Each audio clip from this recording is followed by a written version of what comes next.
All right. We are good to go. Kickoff is a few short moments away. This week of the UFL has been pretty damn good. There we go. This has been a really good week of the UFL. All games have been very close, been very competitive, have come down to the wire. One more to complete the trend. We shall see. I mean, I could see it happening. Purely based off the fact that neither of these two teams offensively did a lot last week.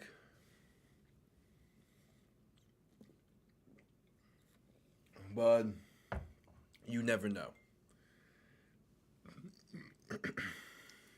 The one thing I can say confidently is power rankings are going to be a bitch this week.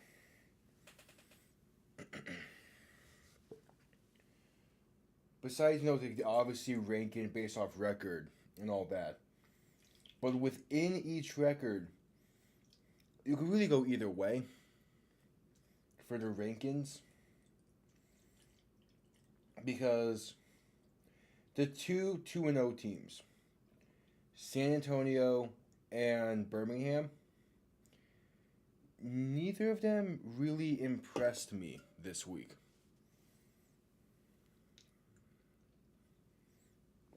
San Antonio did have the comeback.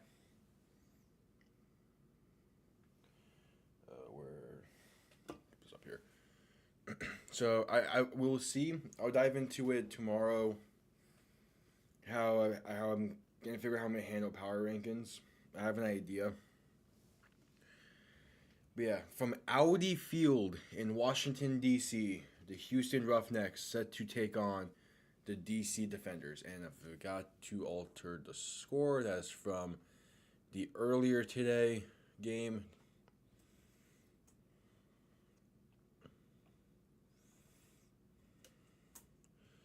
I think I'm gonna change.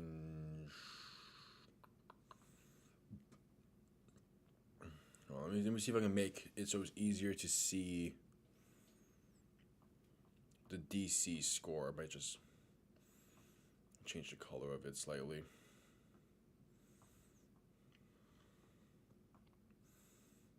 That did not help. Okay.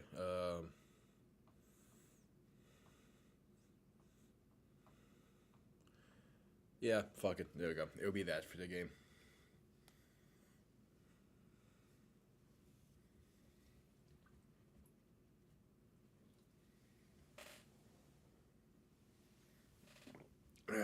All right.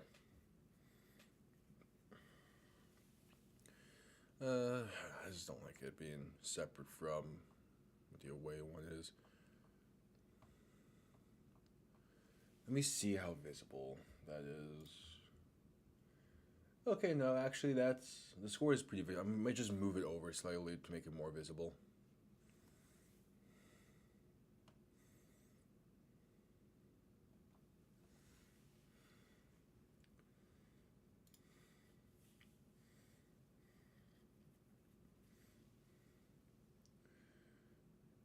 Yeah, that should be good.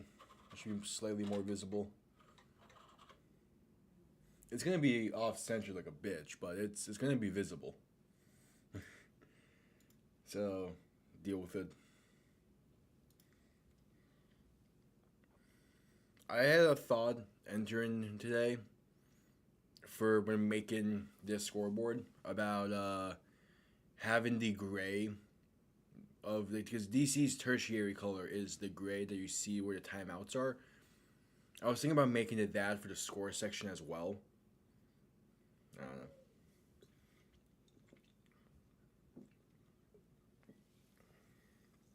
I might have to, just so that way it's more visible. But yeah.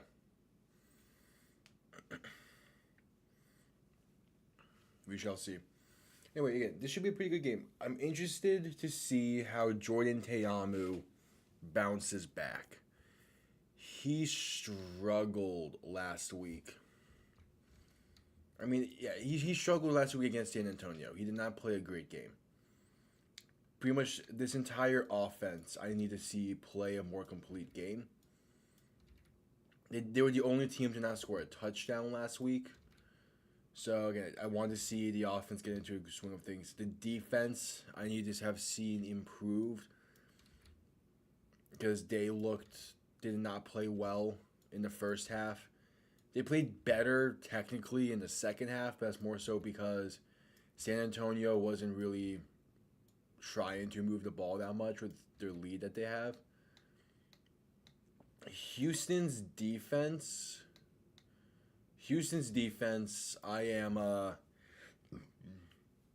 I'm looking forward to. They played a really, really solid game last week against Memphis.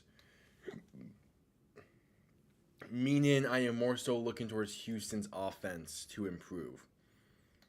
That's right. So either DC's defense is going to look better this week compared to last week, or Houston's offense is going to look better. If Houston's defense can keep up the level of play from last week, I'm going to be scared for DC's offense. But yeah, this has potential. All of the 3 prior games so far this week have been really good, really tight games. If this one is a similar story, this would be a really successful week for the UFL. Plus, it is the first home game for DC. It is their first official home game. So I am looking forward to the crowd. I had picked DC to win. So far this week, I'm 3-0. Looking to go a perfect 4-0 on predictions for this week. But yeah, the crowd here in DC, it should be rocking. I'm curious how the beer snake is going to end up looking by the end of today. That's a big part of the DC crowd environment, is that beer snake. So it's going to be interesting to see where it stands today. Because the beer snake, iconic. So I put DC and the Defenders on the map in the XFL 2.0. It was that and the lemons being chucked onto the field. Maybe we see that as well today. But Reuben Foster is indeed playing. He had an injury scare last week. It seems he is good to go. That's a big piece on Houston's defense.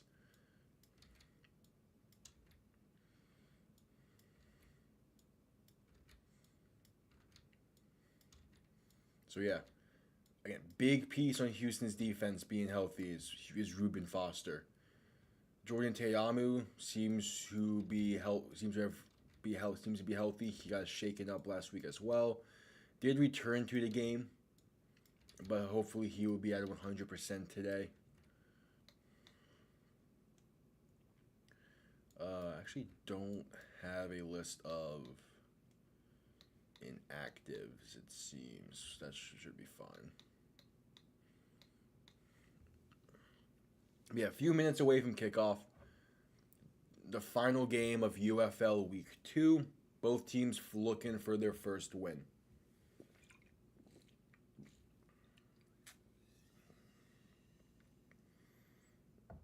So in the power rankings, I will say this. Both of these teams, DC was ranked at 8.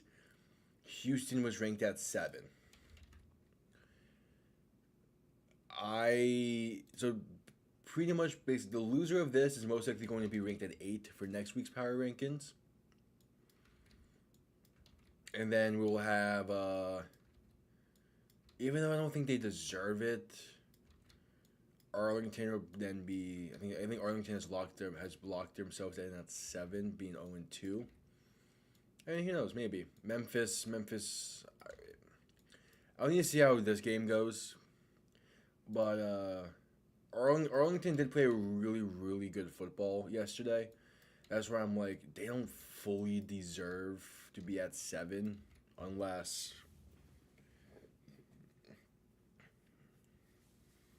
like one of these two teams like a win, unless this game is like a truly a bore. Who knows? Memphis is in contention to be low on power rankings this week just because they blew the game.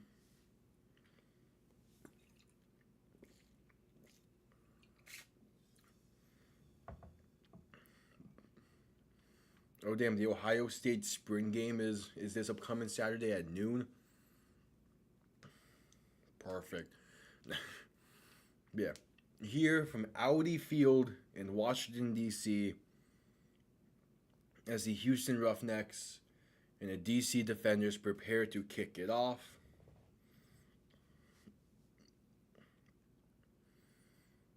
And it's good to see the DC fans show up. Again, the crowd that DC can bring in is fantastic, especially in the standing room only section. And it looks like they sold a good majority of the seats today. People are probably filling in from the parking lot, but from the looks of it, they got a pretty solid crowd at Audi Field today. As I think Houston's going to be getting no, it's trying to see based off of the jumbotron in the background who's kicking it off. Okay, Houston will be getting the ball first.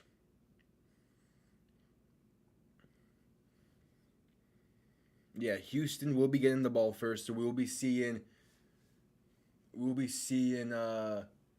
Jarrett Guarantano on the field first.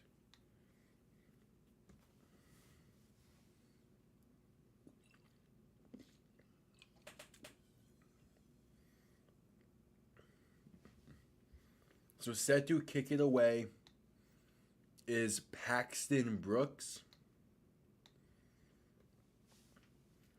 And the games will begin. Yeah, again, they got a pretty decently sized crowd from the DC so far. Of course, people will probably be filing in as the game progresses. As the kick is underway, it will be returned from about if I'm inside the 10, it seems, out past the 30, tackled at around the 34-yard line. So Jared Guarantano will start from there. Struggled a bit last week. But I mean, I say struggled. He was accurate. 16 for 21, 157 yards, one rushing touchdown. But for the most part, it wasn't a lot of deep passes, so we will see if that plan is changed today. Ball's on the 33-yard line, in shotgun, back to his right. Man sent in motion. They're going to play action the first play, going to do a dump off. One-handed reception, but going to lose 3 yards. Tried to hit the flat. It was a great catch by Anthony Ratliff Williams, but is going to lose 3 on the play. They try to get out into space early. There's a great job by DC's defense to lock it up. They did not fall for the play action fake at all. And yeah, it will be a loss of about 3 on the play. Saying more so a loss of 2. Under center now, back in the backfield, going to just hand it off. Has space up the middle, going to get tackled at around the 37-yard line for a solid pickup. That is TJ Pledger on the carry. So it will be third down and third and medium.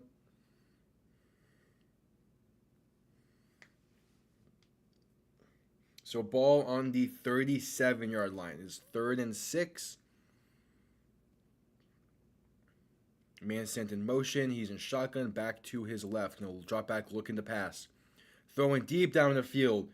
Man just past the outstretched arm, missing by about a yard overthrow. Anthony Radcliffe Williams was the intended receiver, and it will be fourth down. Just tried to take one over the top of the defense. Had a step on his man, but the ball is just past his outstretched hand. So DC will be getting the ball after a 3-and-out from their defense.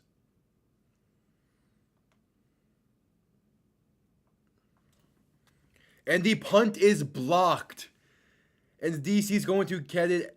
DC is going to have it at about the 12-yard line to begin their possession. A blocked punt on the first punt of the game. And it rolls out of bounds at the 12-yard line. So Jordan Ta'amu is going to have great starting field position. He just beat his blocker. That was number 55. Momo Sunago blocking the punt. And that's going to give Jordan Ta'amu and the defender's offense wonderful starting field position. So ball's on the plus 11.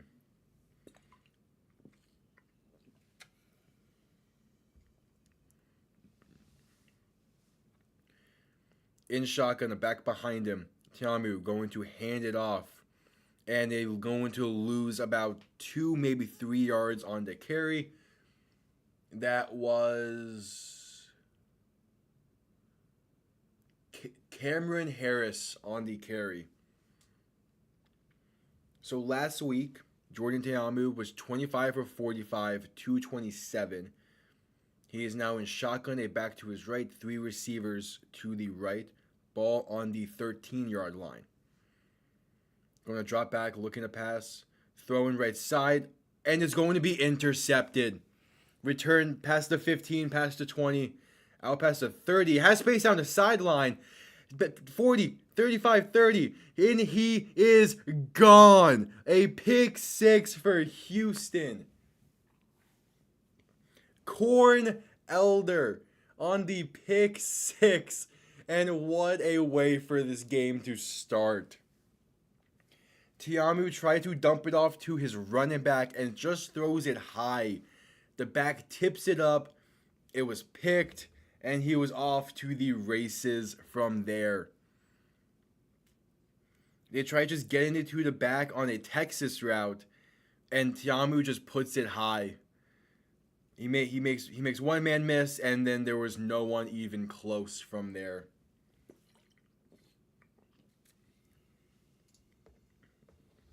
It's just too high for the running back to properly come down with this. So he tips it. And now Houston will go for 2 from the 5-yard line. 5 wide receivers set in shotgun. DC looking, they're going to be sending a little bit of a pressure. They send a blitz. One man comes untouched. It's going to fall incomplete. So DC... What a start to this game. DC, after a blocked punt, had the ball on the plus 11. Had the ball on the 11-yard line. And a pick 6 from Houston makes this a 6-0 game.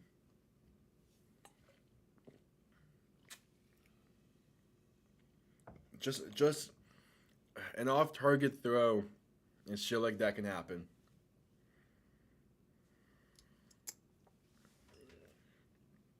That is a momentum killer. It's also a confidence killer.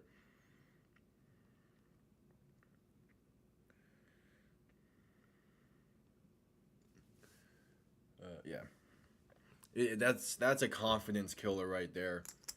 Try just dumping it off to the back and it gets a fucking pick 6. That is rough. But have to shake it off, have to get back. You're not going to have that same starting field position, that's for sure. I mean, DC had all the momentum, and man, just an off target throw.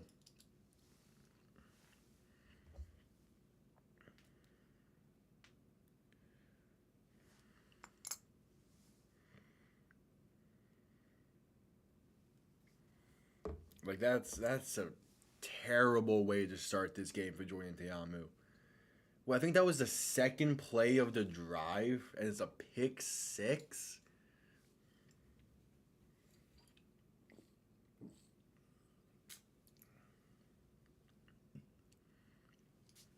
We uh we might be seeing DeAndre Francois a little sooner than expected today. Yeah, that's just a type of you can't have it.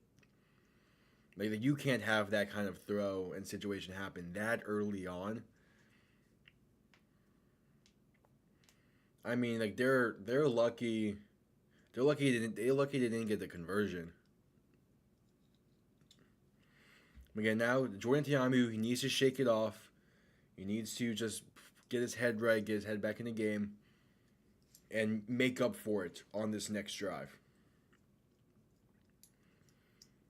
I wouldn't even necessarily say he forced it in there.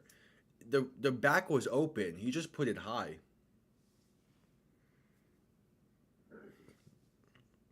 Yeah, the back was open. He just put it high, and he was it was a house call from there basically. Only people really were trying to make a play on the return with a lineman, as kickoff is going to be returned from about the 15, taking up big hit fumble on the kickoff return. DC seems to have fallen on it, and they will have ball at about the 37-yard line. So DC lucky to have kept the ball there. And 12 minutes into the game, we have had a blocked punt, a pick six, and now a forced fumble that again DC luckily falls on. That was Brandon Smith who recovered the fumble. Now Jordan Teamu is in shotgun, it back to his right. Three wide receivers to the right. Just going to hand it off up the middle, trying to get something going. Pushing forward to about the 39-yard line, a gain of about 2.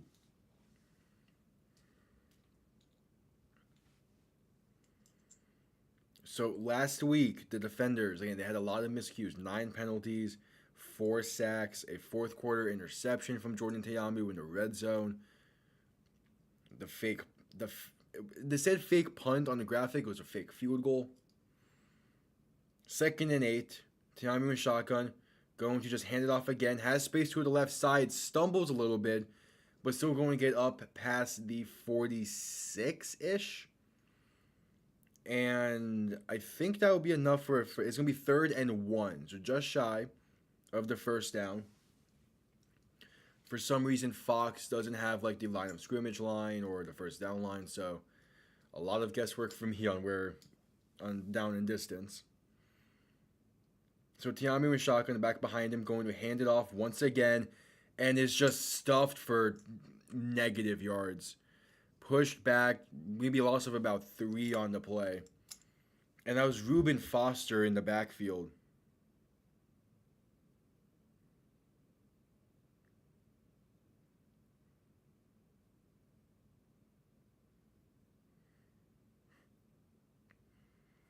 Yeah, that was Reuben Foster and number 93. Was it 93? I thought it was. Anyway, DC's back to punt. So not a great start for their offense. Yeah, it was Chris Odom and Reuben Foster combining for the tackle for loss on 3rd down. The punt's going to be returned from about the 15, jumps over one defender, and then going to be tackled at about the 17-yard line.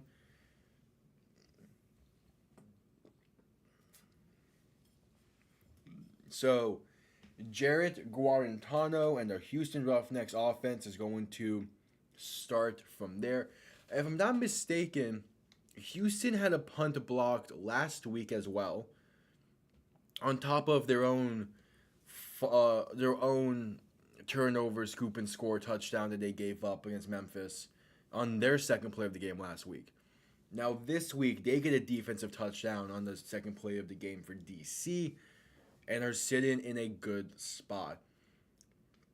With how DC's offense is playing right now, honestly, this might be you might just be content just killing as much clock as possible for the rest of the game. Like, just don't force anything. Don't give them great field position. Play the field position game right now. Focus on winning the field position battle to get you into good field position to then have to kick a field goal to extend your lead. Because with the way these two offenses looked last week and how they've looked so far today, it could be a very, very good field position. This could be a game that's more so focused on the field position battle over high scoring.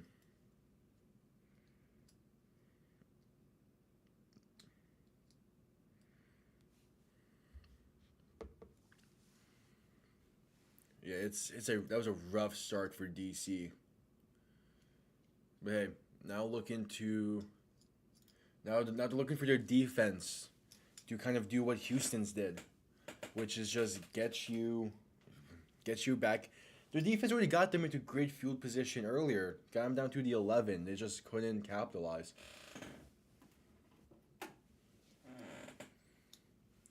So this going to be a rough spot now for DC's defense. There's 10 minutes left in the first.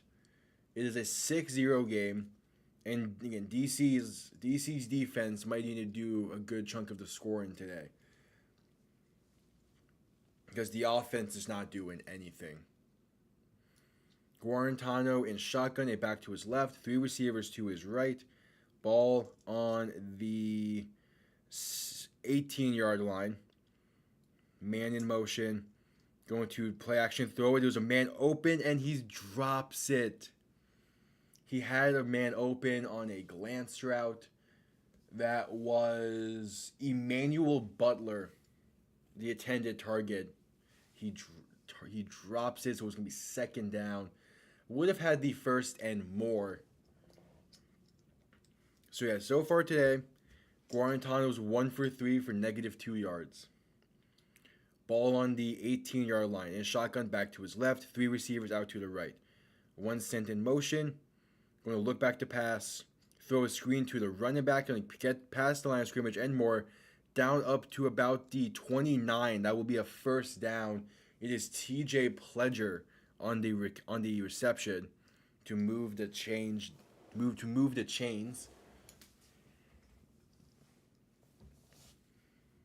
So with 9:10 left in the first, Houston picks up the first down of the game.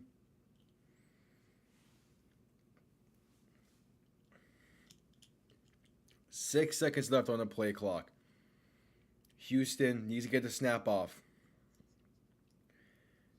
They do get it off just in time. That's going to be a solid carry to about the 36-yard line. So a gain of 7 for Houston. And it's going to be 2nd and 3. I don't know if they got the snap off in time, but the ref said they did. Houston's going to do a quick snap to make sure they can't review it. Quick screen to the outside. Going to get the first down. There is a flag on the play, however. That was Anthony Radcliffe-Williams on the screen reception. But there is a flag. Most likely it's going to be holding on Houston. Yes, holding on Houston is the call. That would be a 10-yard penalty. They are calling it on Brandon Bowman. And yeah, he held onto their shoulder pads. Although I'm not sure how much of a difference would have made on the play, but it is holding. So 2nd and 13 now for Houston.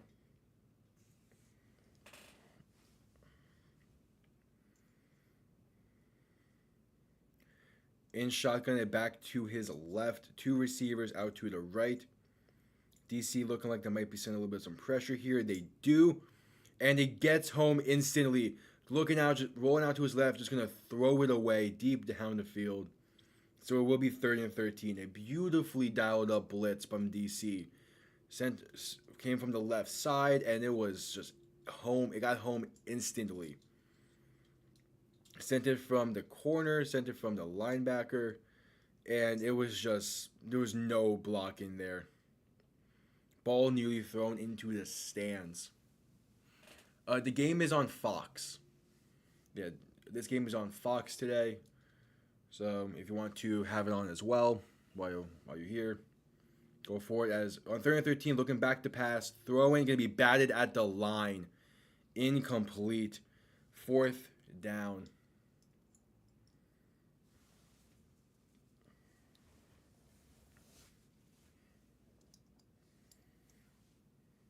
So again, both offenses off to a very, very rough start. It's going to be a defensive first game for sure. And yeah, I wasn't even sure who was going to throw it to there. No one was really open. But yeah, it gets batted at the line. So out trots the punter to send it away. This time the punt comes off clean and is going to be returned from about the 27.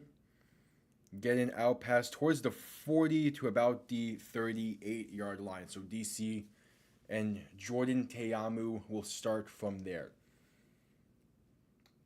as they send us to commercial.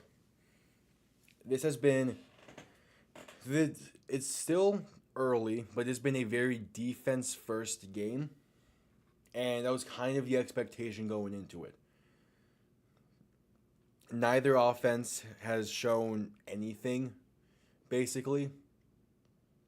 I mean, yeah, Houston's did just get a first down, but at the end of the day, it was a 5-play drive. DC's offense so far, it was a 2-play pick 6 on their first drive from inside the 20 is where they started, and then the second drive was a 3-and-out. All run plays, basically. I think they've passed the ball once so far today. So it's a very, very rough offensive showing. For a team where last year in the XFL, DC was in the championship game. And they were led by Jordan Teamu last year. So I don't know what's up with them this year. But so far, it is a very rough offense to watch. Same with Houston, but Houston I kind of expected to be a rough team to watch this year because they're not the same Houston Roughnecks from the XFL last year. They are the Houston Gamblers of the USFL rebranded to the Roughnecks. Confusing. I know. I hate it.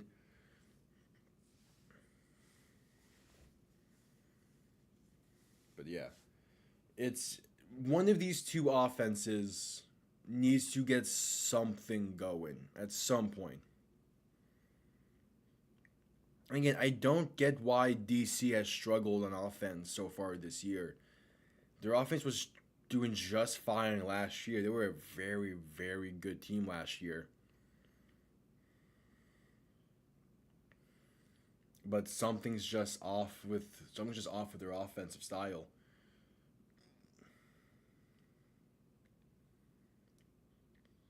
So back from commercial, DC is starting with the ball at about the 37, 38-yard line. As again, they have a pretty solid crowd here at Audi Field for the game.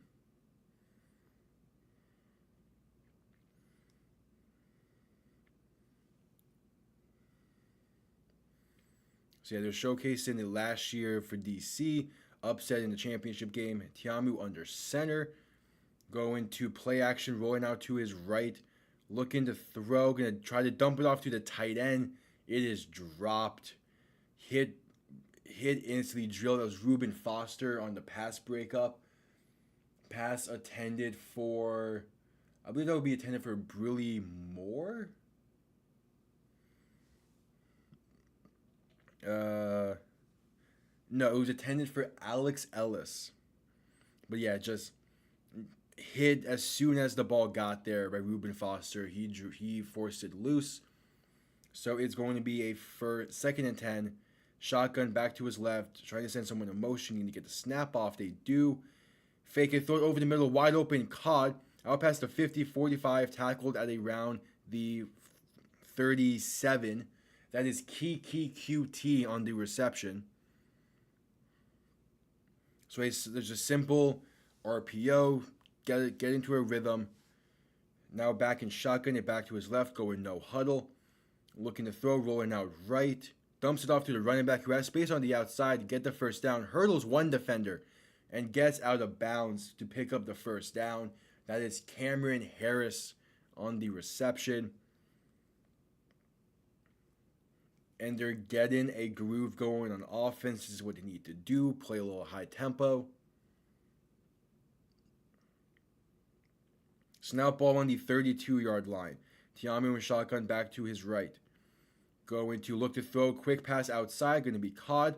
Trying to break one on defender. Pushes forward for about 8, maybe 9 on the play.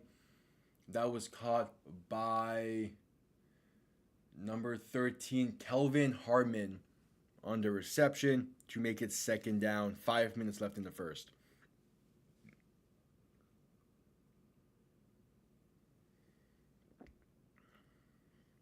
So a gain of 8 on the previous play. It is going to be 2nd and 2. In shotgun, a back to Tiamu's left. Going to hand it off up the middle. Has space. Breaks off one tackle. Falls forward for about 6 on the carry. It will be a first down.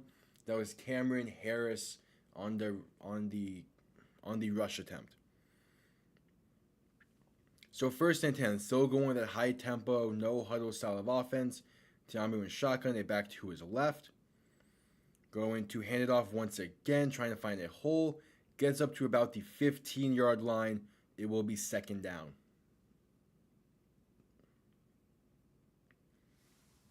Four minutes left in the first.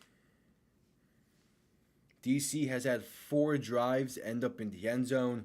None of them for touchdowns so far this season. We'll see how this drive ends. But it's 2nd and 6. Ball on the 15-yard line. In shotgun, it back to his right. Going to look to pass.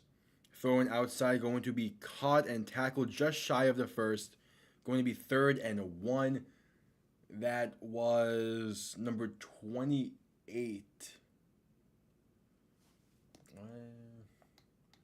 Number 28, Darius Haggins on the reception. So now 3rd and 1 in shotgun back to his right. Tiamu going to take it himself, at least attempt to. Makes someone miss. Gets down inside the 5 to about the 3. That would be a first down. On a kind of a butchered QB power, it worked. 1st and goal, 3 minutes left in the first. Yeah, kind of just a weird RPO, QB power. I don't know, play kind of got butchered. Tiamu makes it work. Ball on the 4. Going to hand it off, and it's going to be tackled for a loss, about a loss of 1, maybe 2. So it will be 2nd and goal. Darius Haggins on the carry there. So now 2nd and goal. Ball on the 5-yard line. Shotgun back to his right. And they get Houston to jump massively as a free play. Going to end up incomplete, but that will push them half the distance to the goal and a replay of 2nd down.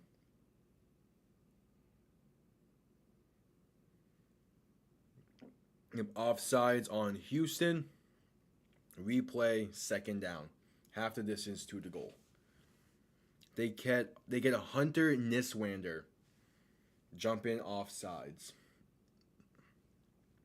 2:22 left in the first. 2nd and goal. Ball will be on the 2-yard line. Tiamu in shotgun back to his right. Back shifting over to the left. A high snap. Tiamu's going to get it. Try to run it himself and gets stonewalled at the 2, maybe even the 3-yard line. And is going to make it 3rd and goal. That was JT Tyler, the Sam linebacker, laying the shoulder to stonewall Tiamu, just short of the end zone. Yeah, great job. They're probably gonna put the ball at around the 1-yard line due to forward progress. But yeah, he just gets stonewalled between JT Tyler. Looks like Reuben Foster is probably in on that as well. Now in 3rd and goal, they're gonna hand it off again. And he fights forward, gets into the end zone, touchdown DC. That's Darius Haggins on the carry, and DC ties it up at 6.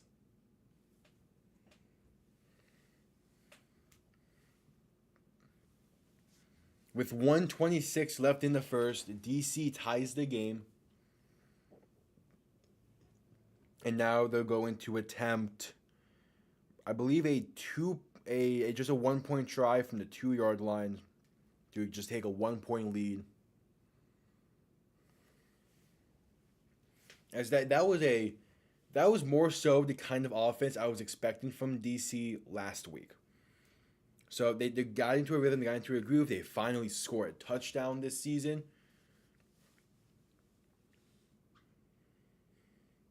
So yeah, it's going to be a 2-point try from the 5-yard line, which so far this season, that is teams going for 2 points or at 9 for 13. Tiamu is in shotgun, a back to his left, 2 receivers outright. Make 3 receivers outright after a man gets sent in motion. Looking back to pass, throw in, and it's going to be incomplete. Not really anyone in the vicinity, so it's going to stay a tied game with Houston about to get the ball back.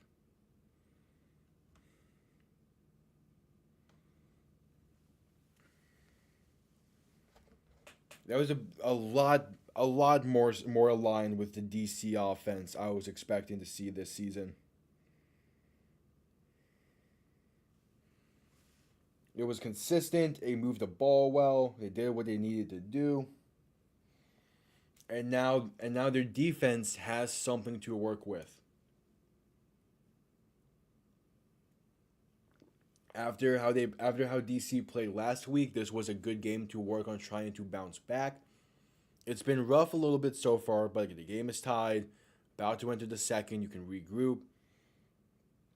You're sitting pretty good if you're DC. If you're Houston, you want to see your offense do a lot more.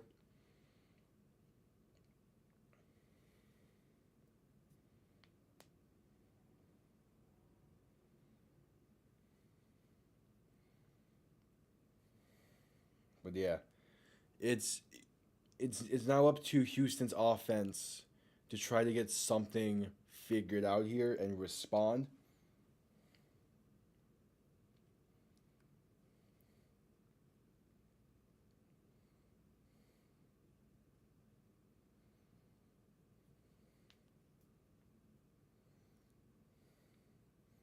But you definitely need Houston's offense to respond in some capacity here. A field goal works.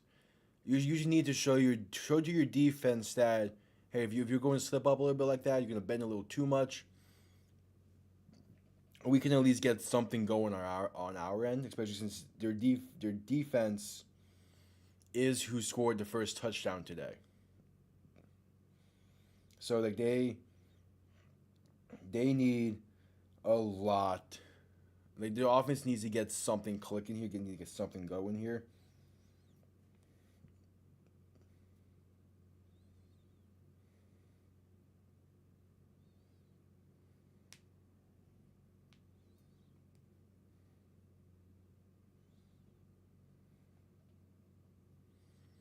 Yeah, they're showcasing off the USFL conference and then the XFL conference. This is the first inter-conference game for both of these teams. Also like how Texas has 3 UFL teams, whatever. And that was a great bounce back drive for Jordan Te'amu. after the pick six. So now we get to see how Jarrett Guarantano bounces back or responds. Here comes the kickoff. It is going to be returned from about the 20 and gets out past the 35 to about the 40. Maybe probably can rule him at the 39. So with a minute 20 left in the first, that is where Houston's offense will start.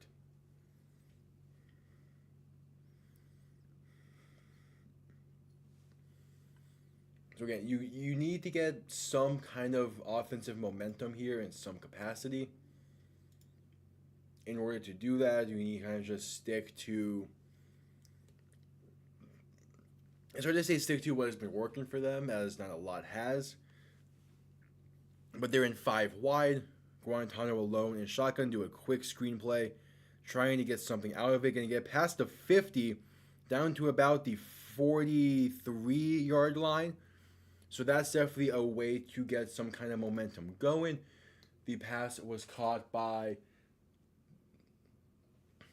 number 13. No, was it 13? Yeah, it was number 13. That would be the running back Tyron Evans on the reception. The following play, Guarantano going to hand it off, try to get something up the middle, going to lose about a yard, maybe two. That was Tyron Evans on the carry. So there was about one more play before we reach the second quarter. It's going to be 2nd and 11 with 25 seconds left in the first. They need to get a playoff before we see the end of the second. So under center, a back in the backfield, 2nd and 11. 5 seconds left on the play clock. Guarantano's going to hand it off and get stuffed at the line of scrimmage for no gain. So that will bring us to the second quarter.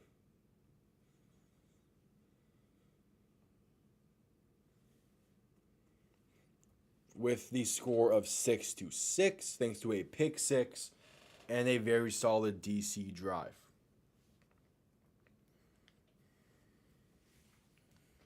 So we shall see how Houston responds. Third, it's going to be 3rd and 11 when we get back from commercial at the start of the second.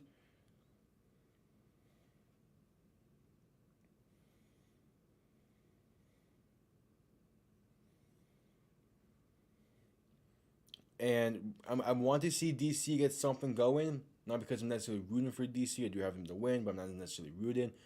It's because I want to see the DC crowd have something to work off of. DC's crowd is one of the better crowds in the UFL. They were in the XFL last year. So because of that, again, we started with St. Louis yesterday. You give the crowd something to work with, to feed off of. The crowd is going to make the game that much more electric.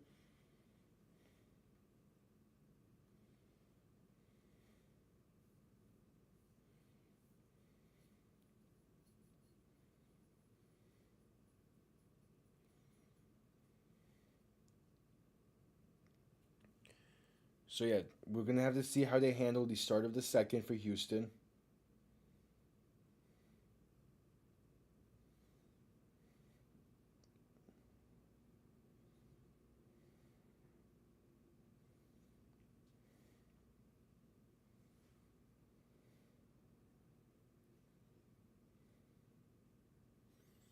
But it's definitely a drive because they're past the 50, so a field goal here is doable.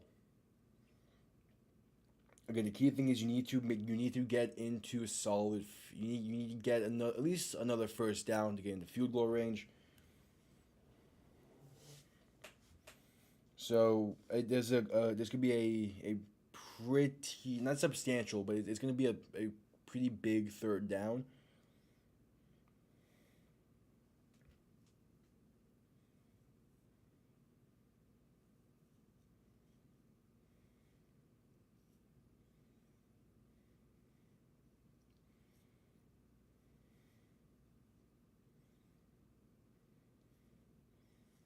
So Yeah, we shall see. This is still on commercial for the in between quarter.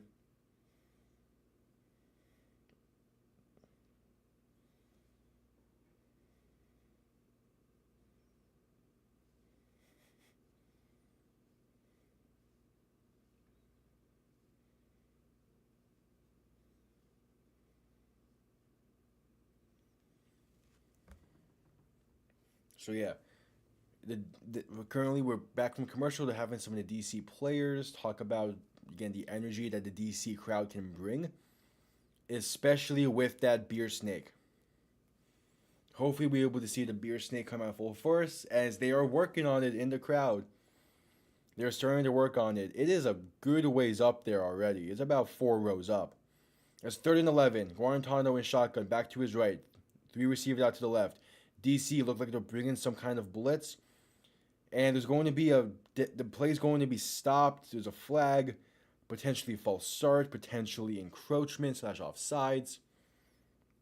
We shall see what the refs call this, but it could make this a much more manageable third down. It's going to be false start on Houston to make it a 3rd and 15. They're calling Logan Klusman for the false start, the tight end. So yeah, set 3rd and 15 in shotgun, back to his right, 3 receivers out left, ball now on the 48-yard line. Need to get to the plus 37. Back now to the left. Guantanamo looking back to pass. Throw it over the middle is going to be tipped and falls incomplete right through the receiver's hands and falls to the ground, but nearly picked off. That was intended for Kiki Kism. So we will see Houston punting it away. Okay, they selected the graphic on Fox showed the wrong name. The false start was actually on Brandon Bowman. As the punt, it gets off cleanly this time and is going to be bouncing into the end zone for a touchback. Nearly pinned him deep.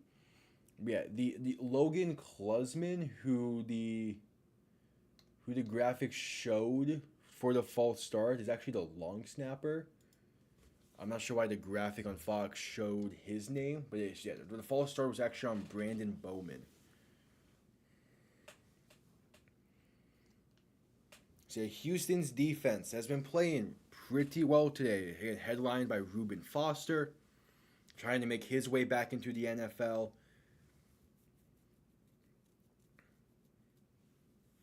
So we shall see how the Houston's defense plays on this drive. 1st and 10 for DC. 14:20 left in the half. Game tied at 6. Tiamu in shotgun, back to his right, sending out a quick motion, going to do a toss right, trying to find some kind of opening. He's stumbling backwards. Backwards means he's stumbling forward, but with his back turned towards forward. He's going to get about 5 yards on the play. That was Darius Haggins on the carry, who seems to be more so the number 1 back for DC today. Yeah, he got twisted around, going to be tackled actually more so about like the 31-32. So it's a solid gain of about 6, maybe 7. So it's going to be a gain of 6, 2nd and 4. Tiamu looking back to pass. Is trying to escape some pressure and just throws it away to make it 3rd and 4. Kind of again, he had a pocket there that was like, it was a suitable pocket. Kind of panicked a little. At the same time, I get it. If anything, if he was going to panic a little there, maybe try to step up. He had some space, decided to step back instead. So it will be 3rd and 4 now for DC. Ball on the 31-yard line. Tiamu with shotgun back to his left. Going to look back to pass. Stepping up, rolling out right, trying to find someone. And it's going to be incomplete. and it pretty much bounced off of the legs of Reuben Foster. He was all over that play. It was he threw it there. It was intended for for one of his receivers. Foster did get his hand around. It was intended for Kiki QT. Foster did get his hand around Kiki QT a little bit, but he undercut the route really well and just batted the ball down. So DC is now on to punt. Houston will be getting the return from about the no, going to fair catch it at about the 24.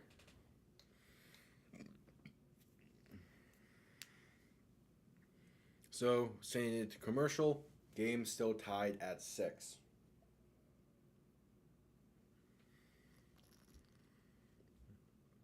And there's that DC struggling offense. The offensive line is just not being consistent enough. It's still a solid, suitable offensive line, but it's just not being consistent enough to give him time.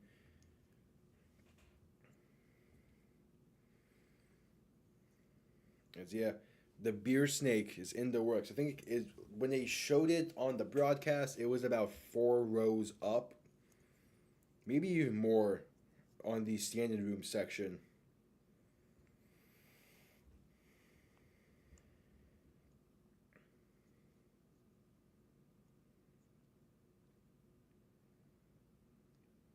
So we shall see how Houston's offense handles their first drive of the second quarter.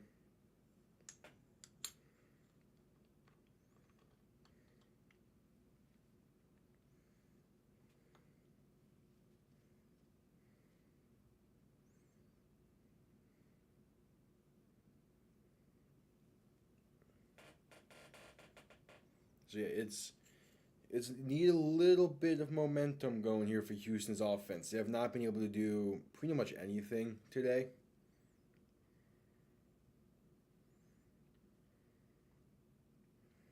So they got quite a bit of work to do here.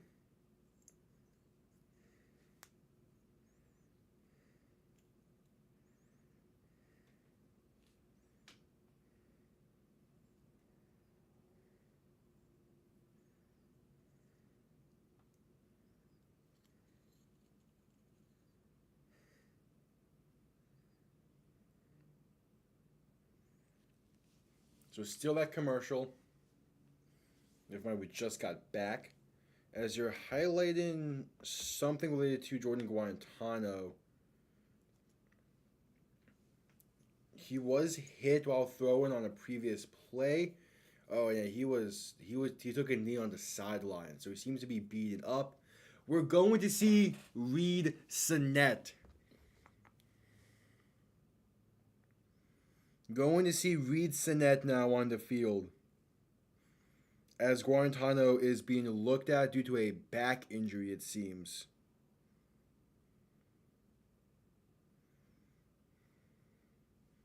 So Sinnett is going to hand the ball off and is going to get maybe back to the line of scrimmage.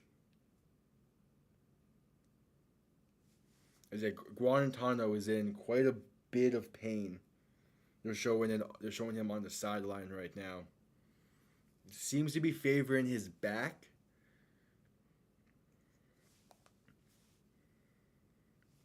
So Sinnett in shotgun, 3 receivers out left, a back behind him. The back now shifted to his left. 2nd and 10, ball on the 25. Sinnett going to hand it off, trying to get something going on the right side. Breaks one tackle, but then gets tackled pretty much instantly after for a gain of about 4. So 3rd and 6 now for Reed Sinnett. But you hate to see someone go down like Guarantano.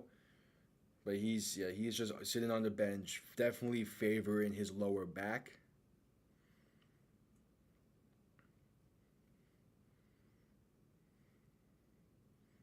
But yeah, Reed Sinnett, 3rd and 6, 5 wide. He's alone in the backfield in shotgun. Dropping back to pass, looking. He's trying to step up in the pocket, avoid pressure with the left. He does, finds a receiver wide open down the field for the first down and more, down to about the plus 34 yard line. That was Emmanuel Butler on the reception. Reed Sinnett maneuvering in the pocket really well. Steps up, rolls out left, finds a wide open receiver for the first down and a lot more.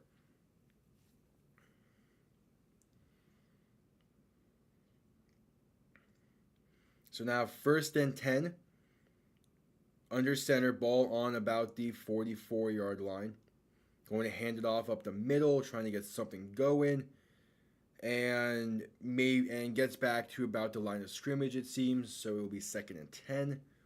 That was TJ Pledger on the carry. So with 10:15 left in the half, they gave him a yard on the carry. So it will be 2nd and 9.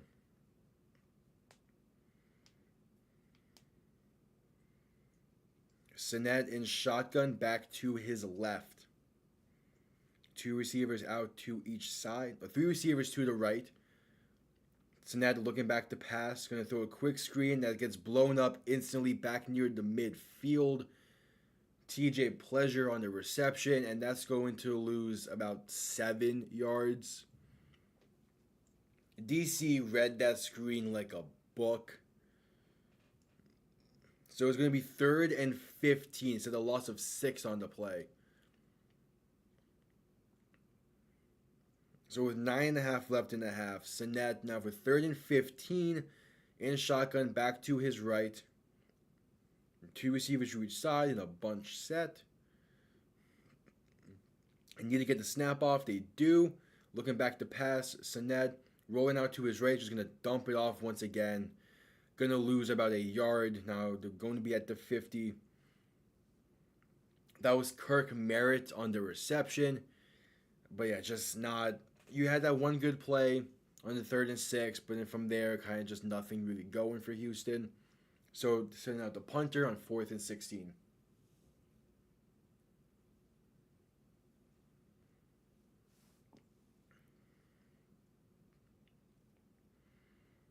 The punt gets off clean and is going to be fair caught at about the 13-yard line. So that's where we will see Jordan Teyamu try to take the lead.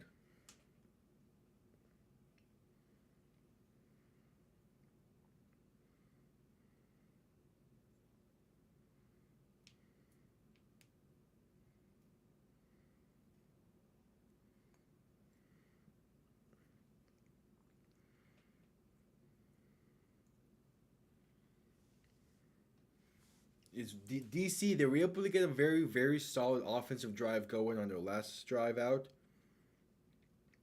We shall see how they handle this drive. But yeah, does Houston... I'm not sure if Houston has an emergency 3rd quarterback on the roster.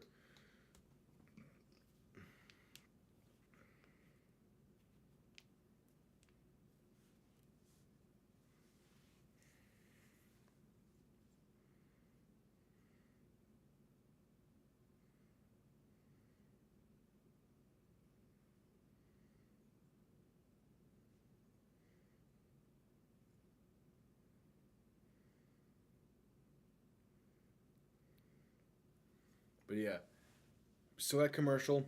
DC will have the ball with about 9 minutes left in the half.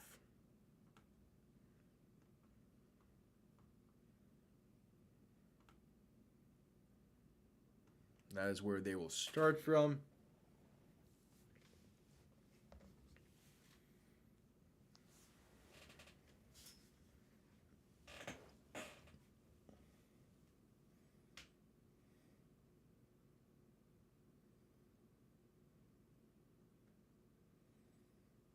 So Guarantano is being taken to the locker room.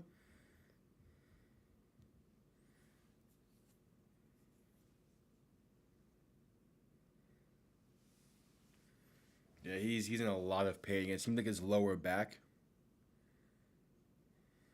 So Jordan Teamu in shotgun back to his left.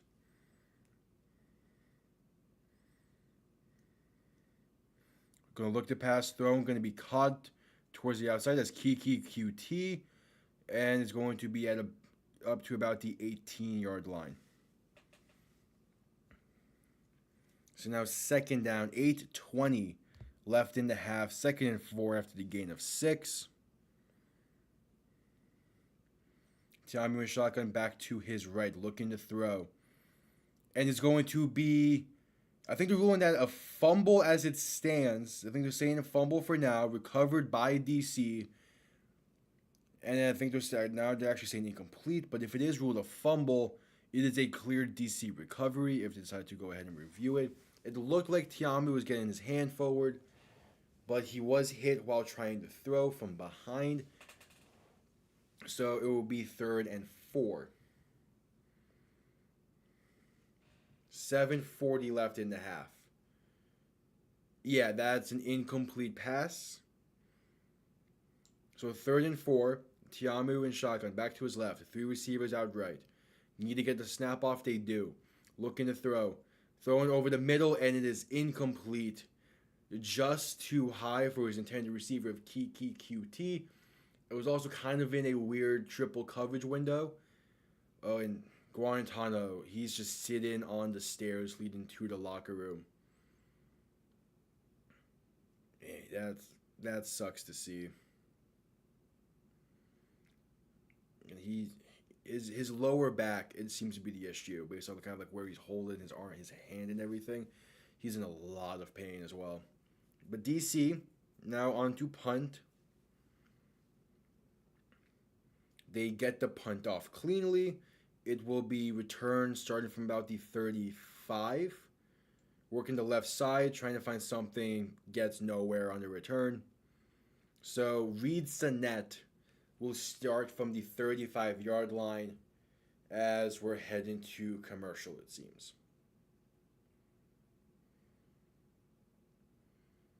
Yeah, we're heading to commercial. Okay. So, okay, this is going to be a very defensive game. So, it's going to be a slow one. It's going to be a slow one today. Very defensive, but that does mean it will come down to the wire. It might even go to overtime. There's a good chance the score just stays like this for 4 hours. We shall see.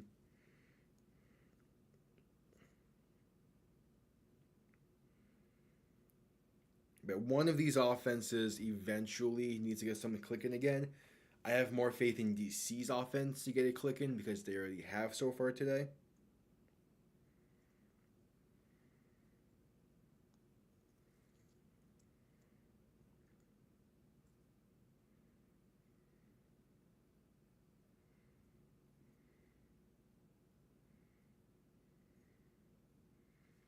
But, yeah. I knew this game was gonna be the lesser of the week. It's still gonna come down to the wire. It's still gonna end up being a fun game to watch. But there needs to be try to get something going here soon.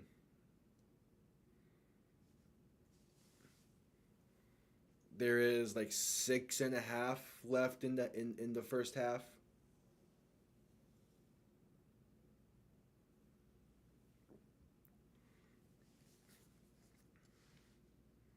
It's still that commercial. Not missing anything.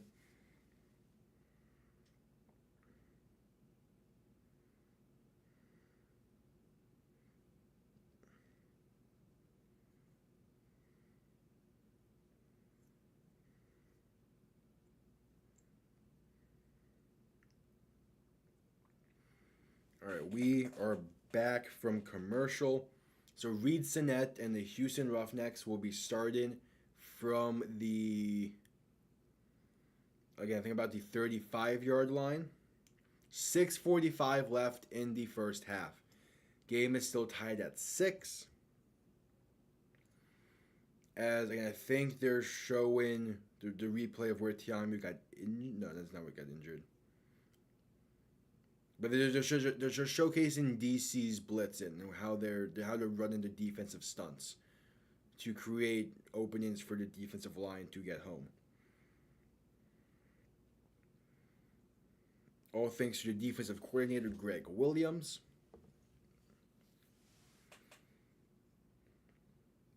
So yeah, ball on the 35. Reed Sinnett alone in the backfield. 5 wide out, 5 wide set.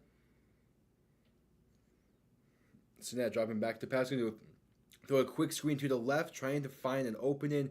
Going to and get and stumble forward for about 7, maybe 6 on the play. That was Justin Hall on the reception. Now 2nd and 3 after the gain of 7. Sinnett with a back in the backfield. In shotgun, the back is to his right. 2 receivers to the right, 1 to the left. Going to drop back to pass. Throwing down the field, and it's going to be incomplete. Pass intended for Anthony Radcliffe Williams. Kind of a back shoulder type of throw. It's underthrown though, and falls incomplete. So 3rd and 3. Wasn't a lot of separation there, so not the best decision to throw it, but DC was sending a little bit of a blitz. Needed to get rid of it quick. Hence 3rd and 3 with 5:40 left to go in the first half. Sinnett in shotgun with a back to his left. 3 receivers out right. Going to look back to pass. DC sending a little bit of pressure. Going to dump it off to his running back in a flat. That's Kirk Merritt getting past the 50 for the first down and more to about the 47-yard line. Again, that was Kirk Merritt on the reception. 2 former Dolphin preseason legends. Reed Sinnett had an incredible preseason for Miami a few years ago. And Kirk Merritt was a part of Reed Sinnett's really, really good preseason game. So it's good to see them back in, a connection flowing here in Houston, as Sinnett is under center with a back in the backfield, going to hand it off, and it's going to lose about 2 yards back to the 50. That looked to be Kirk Merritt on the carry. And I am curious on why they have Kirk Merritt as a running back. Obviously, he made the NFL, and he got like actual regular season game time minutes as a receiver. So him now being lined up at running back is interesting, as Reed Sinnett is in shotgun, a back to his right. Going to look to throw it over the middle. It's going to be caught, and going to get close to the first. Might have just barely gotten it. That is Justin Hall on the reception over the middle. It's going to be close to the first. They might give it to him. But either way, it's going to... Looks like they gave him the first. So yeah, gave him the first. 1st and 10. Sinnett in shotgun. Back to his left. Ball on the 38-yard line.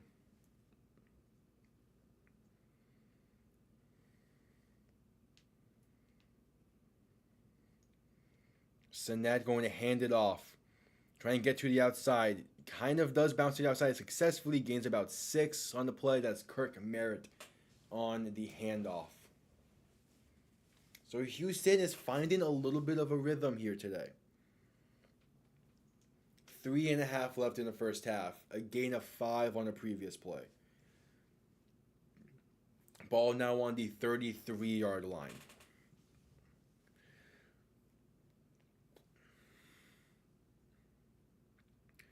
Reed Sinnett alone in the backfield, 5 wide. Going to drop back to pass, fakes his quick screen, then just throws it into the flat, and it's going to be incomplete.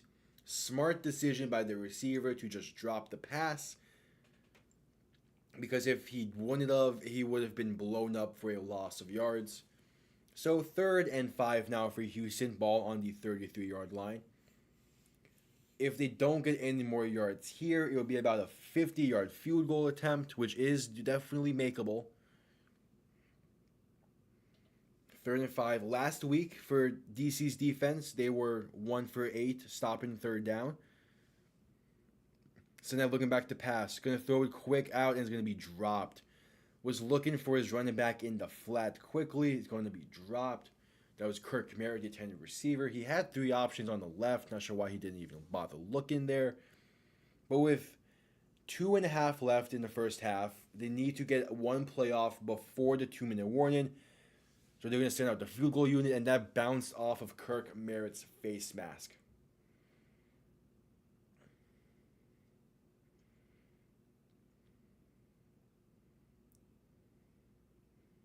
Okay, they reset the play clock.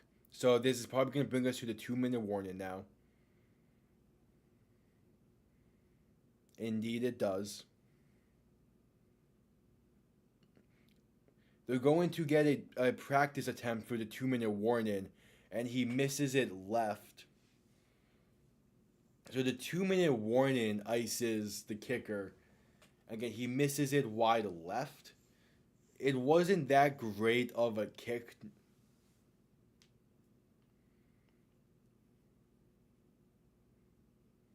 So we have entered the 2-minute warning. This game is sitting at 6-6, and with a 50-yard field goal try to follow to try to give Houston the lead.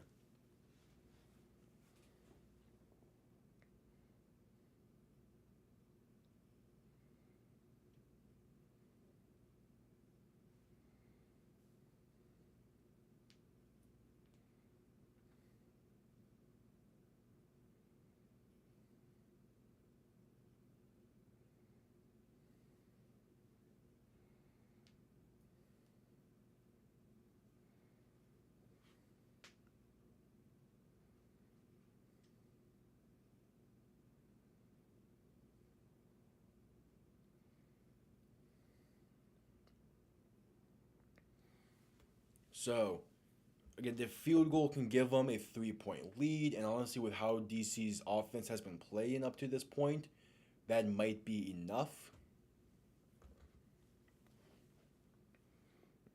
We shall see, though.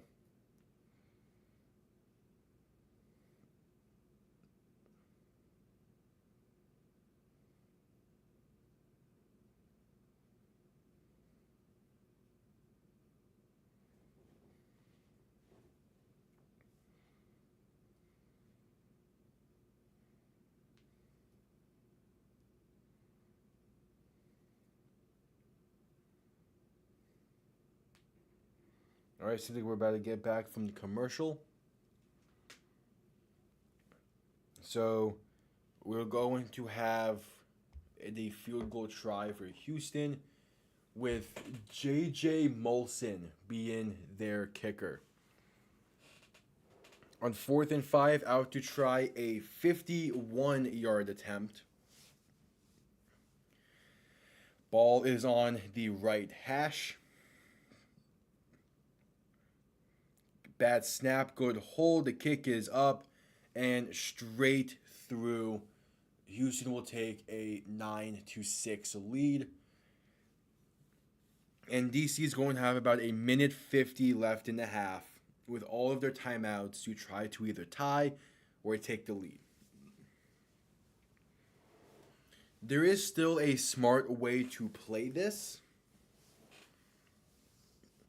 And the main thing is to not give Houston that much time left. So far today, they're showing that DC's defense is 2 for 7 on getting off the field on third down. Of course, you would like to be a defense that can get off the field on third down really easily.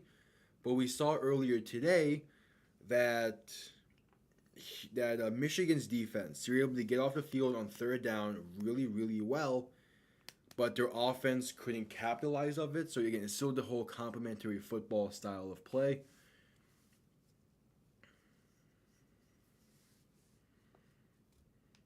Again, with 1:55 left in the first half, we're going to have the kickoff, and DC is going to have a chance to tie this one.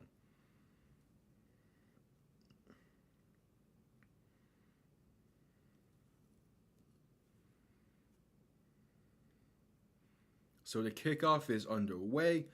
It's going to be returned from about the 15. And get out past the 30 before being taken down at about the 32-yard line. So again, with a minute 49 left in the half, Jordan Teyamu has a chance to get something going. And they are highlighting both DC's defensive coordinator and I believe their OC, Greg Williams and CJ Johnson, as they were both a part of the Saints 2009 Super Bowl winning staff. CJ Johnson is the offensive coordinator on Houston, actually. So they're highlighting those two. A little friendly competition here today from them. Teyamu is in shotgun back to his left. He is currently 5 for 11 on the day, including a pick 6. So now 1st and 10 in shotgun back to his right. They're going to hand it off. Trying to get something going. It gains about a yard. That is Darius Haggins on the carry.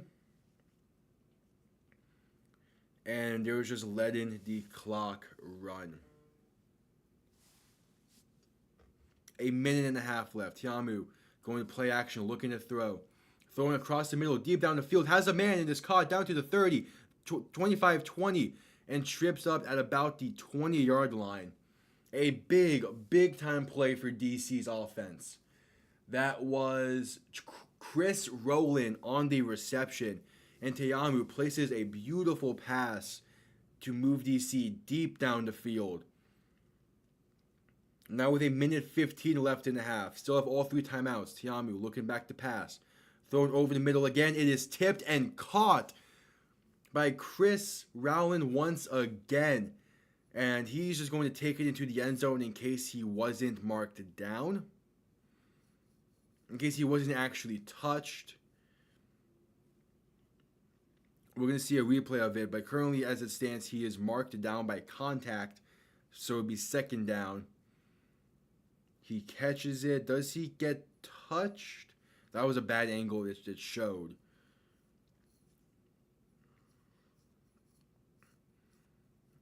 Seems like there's going to be a stoppage of play at 48 seconds left. Currently, the official ruling on the field is he is down by contact and it will be 2nd down. So they added 101 onto the clock. They added a few seconds back because of the whole confusion. That was not a great throw, but great concentration by Chris Rowland, who is down by contact. So it'll be 2nd and 2, 50 seconds left. Teyamu looking back to throw, and is going to be sacked back at the 21-yard line. That is number 95, Ethan Westbrooks, on the sack, and DC is going to call their first timeout with 41 seconds left.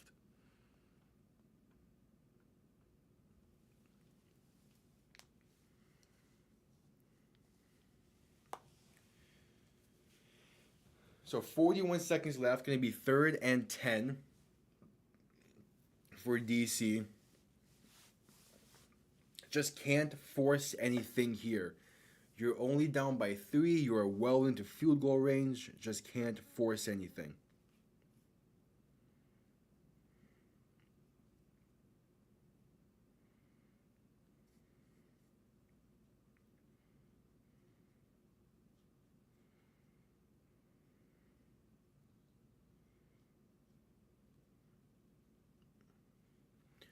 So, DC is up to 123 yards of total offense today.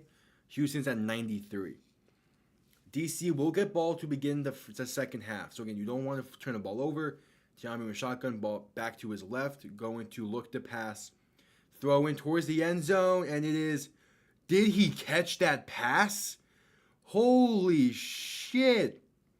What a catch. Brilly Moore on the touchdown grab, laid out for it with one hand and snags it. What an incredible catch. Let's see. He lays out for it. One, gets it with his left hand. his foot touches, he gains possession, and yeah, his entire leg at least touches inside the end zone, including his shin, his thigh. So he that is technically getting a foot, 2 feet in bounds. Wow, yeah, that is going to be a touchdown. What a catch to give DC the lead. And with the chance to double up after the half, they're leaving Houston with 37 seconds, going for the 2 point try from the 5, as there is a stoppage. I think Houston is going to challenge that. Interesting. You only have one challenge throughout the entire game. I would not have used it here. But you're able to challenge anything. So maybe he saw something else that wasn't just a catch. But he might have just thrown the challenge flag. I think Houston is going to use their challenge, and because that is definitely he definitely has possession of the ball with a knee down in the end zone. I don't think that ball moves when his arm ends up touching. So you got to try to find something here to challenge that might overturn it. Actually, no, they are pocketing the challenge. That's definitely the smarter decision. 2 point try from the 5 yard line. Tamu looking back to pass, gonna throw it towards the end zone. Even if he catches it, he is short. So it will be a 3 point game with about 37 seconds left in the half. And Houston having all 3 timeouts to try to do something. But wow, what a catch.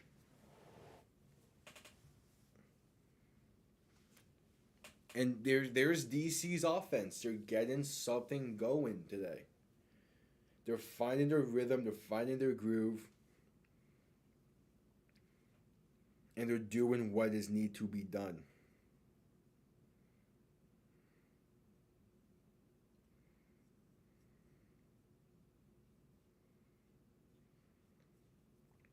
But yeah, it seemed like the Roughnecks head coach's initial intent was to challenge it, but after discussion with the refs, they decided to just pocket the challenge.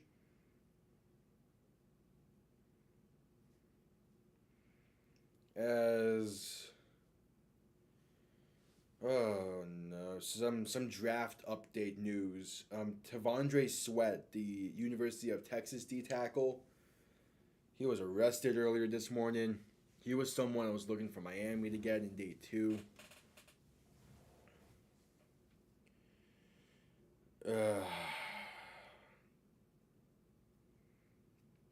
Yeah, he was caught driving while intoxicated.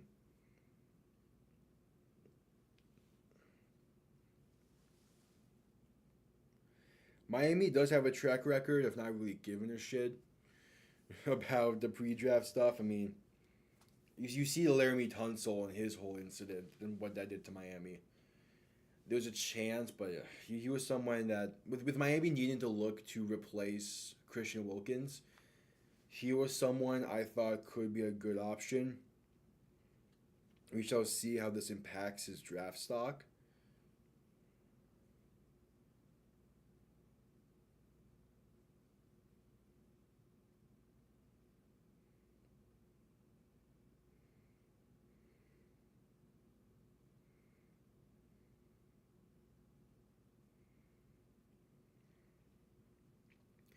So yeah, coming back from commercial, Houston just took a 3 point lead thanks to an amazing touchdown grab from Briley Moore, the tight end. So we shall now see how Houston responds. They have 2 different options. They could try to get into field goal range, or they could just let this get to halftime. Anyway, the more important update, the beer snake, it is continuing to grow. It is a good chunk of the way up that standing room only section. So yeah, Reed Sinet getting ready to take the field, as there have not been any official wording on the status of Jarrett Guarantano. The kickoff is going to be returned from about the 20. He muffs it a little bit, recovers, breaks the tackle, gets past the 35 to about the 37. So with 32 seconds left, all three timeouts, Reed Sinet is looking to get into field goal range. Down by 3. Again, you're just looking for field goal range. There's a few different. You can probably get down into about the 35 and in would be safe field goal range. You might be able to send him out if it's from 40 and in, but we shall see. So in shotgun and back to his left, 3 receivers out right, ball on the 37-yard line. So now looking back to pass. Gonna throw it and just overthrows his intended target. Would have gotten them down to about the 45. Pass was intended for Brandon Bowman and falls incomplete. Just too high for him to be able to bring it in. So now 2nd and 10. In shotgun, back to his left. 3 receivers out right. 5 seconds on the play clock. Sinet looking back to pass. Gonna throw it over the middle. It's caught by Kirk Merritt, who stays on his feet, get past the 50 and down to about the 47. Great job just stumbling forward for those extra yards. The clock is running, and Houston's gonna call their first timeout. So Kirk Merritt on a simple in route from the backfield is going to make the catch, and yeah, just stumbles forwards past the 50. Again, Houston is working to get into field goal range.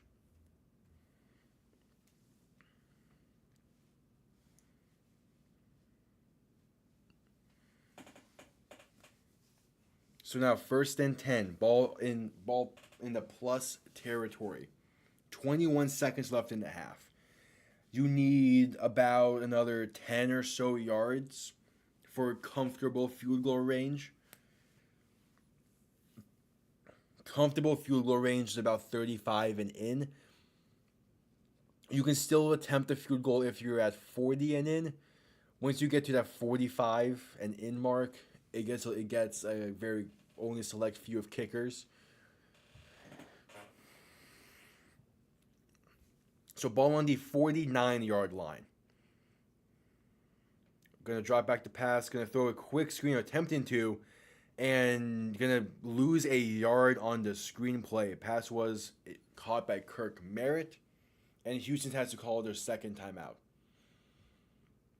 So yeah, even the broadcast is saying their field goal range for Houston is about the 37-yard line. So it's that 35 and in mark that is comfortable field goal range for pretty much every kicker.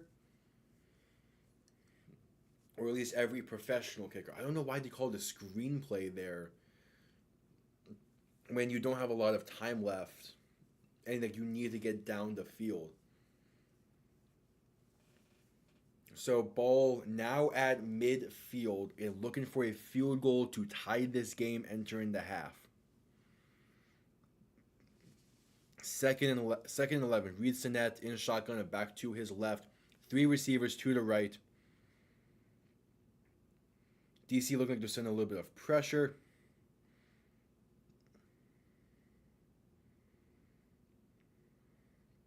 DC going to send a blitz. Sinet looking back to pass. Throwing down the field is going to be incomplete. Overthrows. There is a late flag on the play. That is a late flag. The pass was intended for Emmanuel Butler, but that flag comes in way late. So with 10 seconds left in the half, there's going to be a pass interference on DC. That is a late flag thrown. They attempted to run a simple comeback route. I mean, I guess, but come on. There's a reason that flag was thrown hella late. I mean, he was like he was definitely like had some contact on his left arm, but that flag comes in late. So ball now on the 37-yard line for is on the plus 37-yard line, which is field goal range. In shotgun, back to his left, three receivers out right. Sinet looking back to pass. Gonna throw it over the middle. It is caught. Breaks one tackle, gets a first down and more. You're gonna need to get down at some point. He does at the 25. Houston's gonna call it the last timeout with 3 seconds left in the half.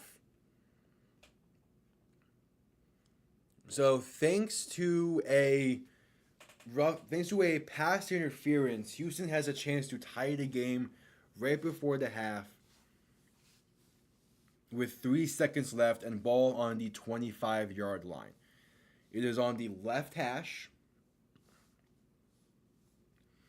and they're trotting out J.J. Molson. He has made a 51-yarder so far today. This would be from 43. And ball on the left hash to tie the game, enter in halftime.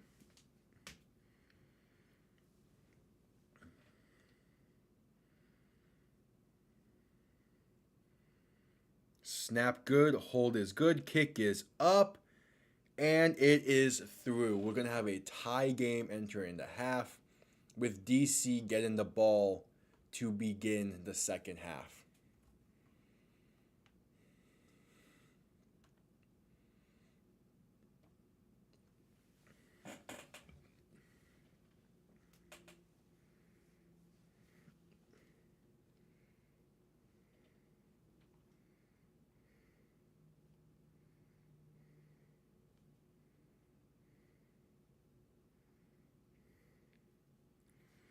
So not a great defensive pass interference to allow the field goal attempt, but it's a tie game. DC has a chance to retake the lead coming out of halftime. DC all time, so since the XFL 2.0, they are 9-0 at home. So looking to extend that home undefeated streak.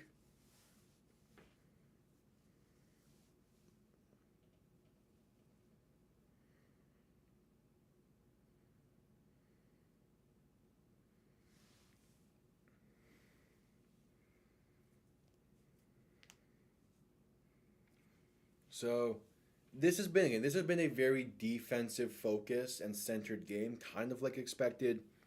DC's offense is definitely playing better compared to Houston's. It's still not playing fantastic, but it's playing well enough to where this game is tied. They've had some really good plays. We shall see how they come out of halftime looking. Houston's offense has definitely looked better since Reed Sinet has taken over. It still isn't doing wonders. It's moving the ball down the field, it's getting into field goal range, but at the same time, it wouldn't be doing enough normally if it wasn't for that pick six to begin the game. So I need to see some improvement in the second half for Houston's offense. Both teams' defenses are playing really well. So I'm not too worried about that.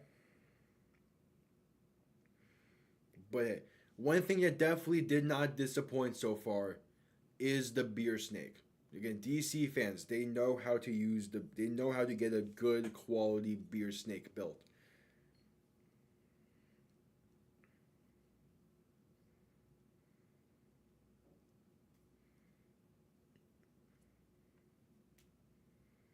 But yeah, there's quite a bit of improvement that Houston needs to make on offense. Again, for the most part, they're finding a rhythm. They did get saved there by a pass interference that was a little questionable, but you take advantage when those things go your way. DC, they found their offense finally. It took a week and a half, but they have certainly found their groove on the offense side of the ball.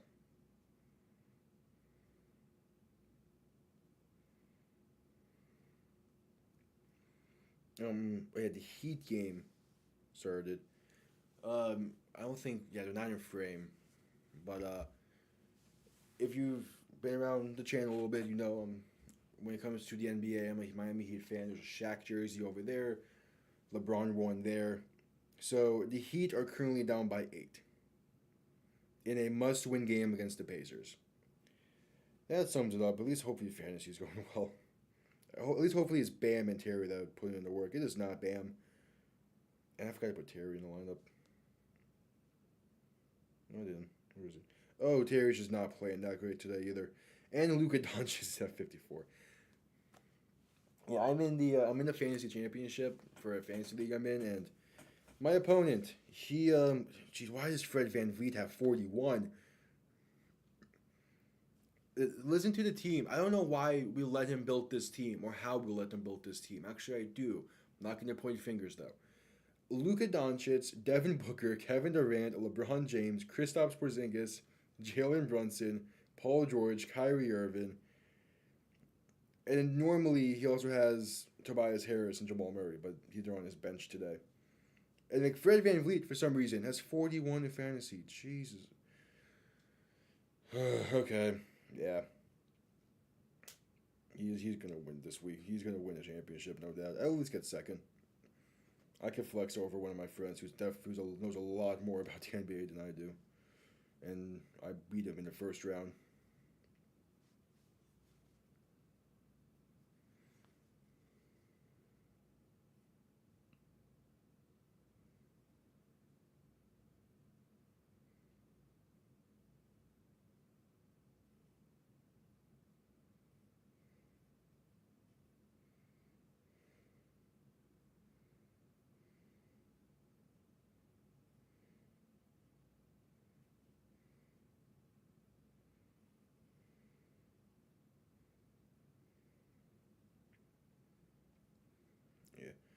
Yeah.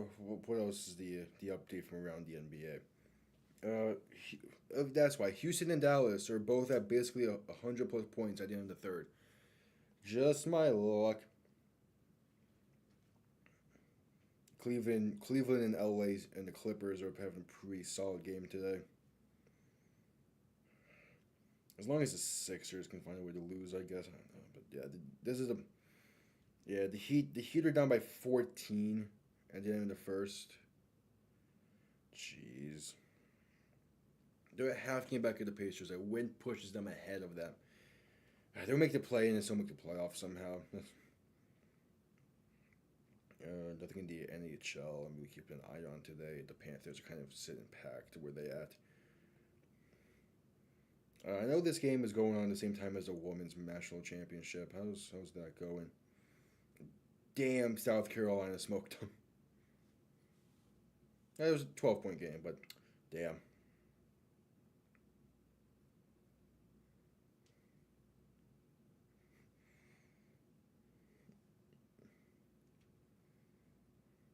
But some highlights from around the league they're showing currently on the broadcast. Michigan came so close to pulling up the upset.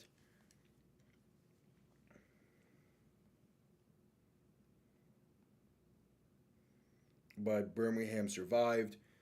San Antonio had a great comeback yesterday against Memphis. They were down 16 nothing entering the fourth.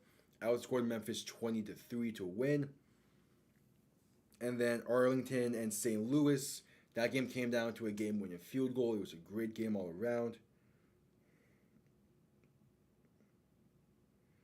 As the Beer Snakes still going strong in the stands.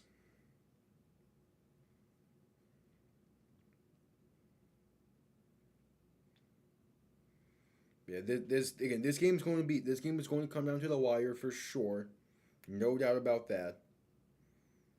The question is just, are we going to see much more offensive action today? I don't necessarily think so.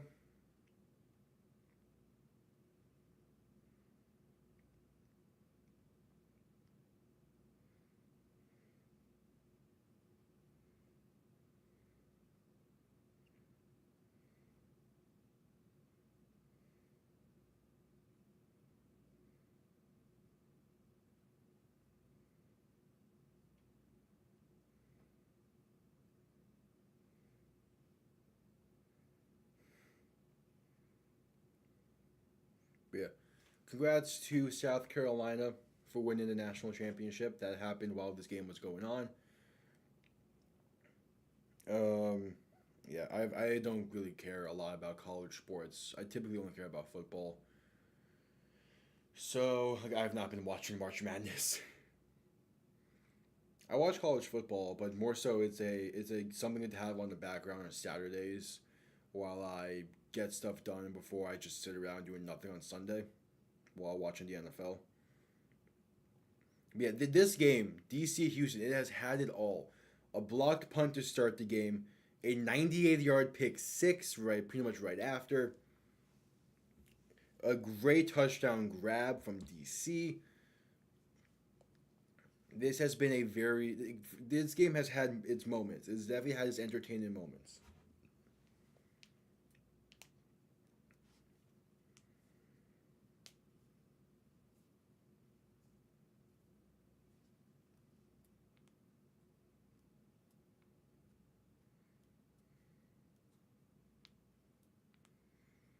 But yeah, we shall see how DC begins the second half. They are out yarding Houston on all sides. Six more rushing yards and 19 more passing yards.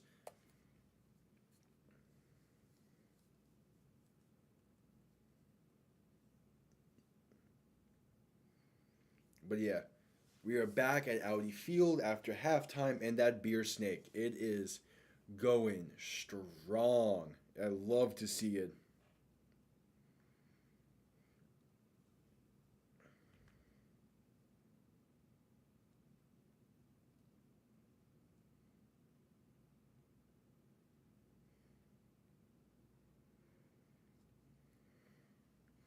Oh yeah, I guess another around the league sports update. The Marlins finally won.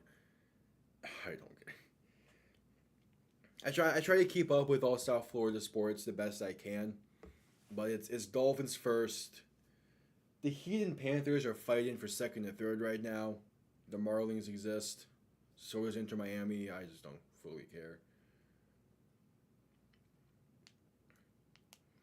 It's more so just it's not because like I think it's not like I don't keep up with the Marlins because I like think baseball sucks or anything. It's just when the summer came around, which is baseball season, I never had the time to really sit down and watch it because it was just go. I was going around a lot, actually, like just chilling outside and having fun.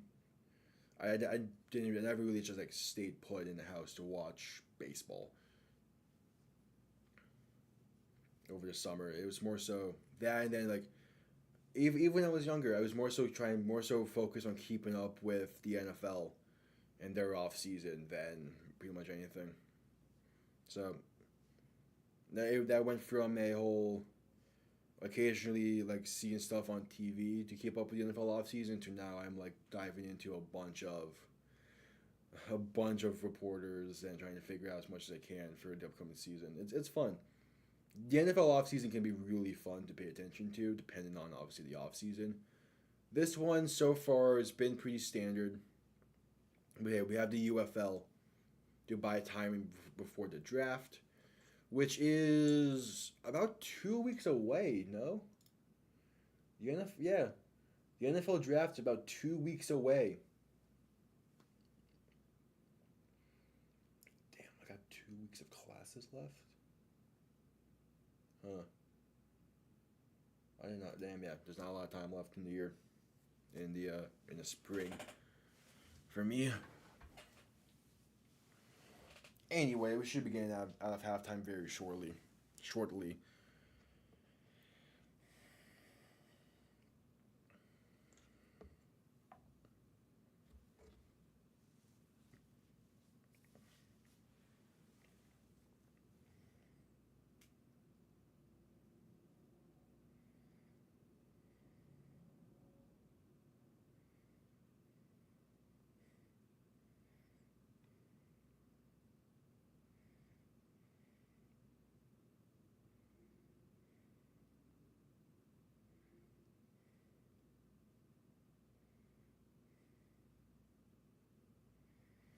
So yeah, we are back from the half. DC. That's what I want to change. And I also want to add the timeouts back.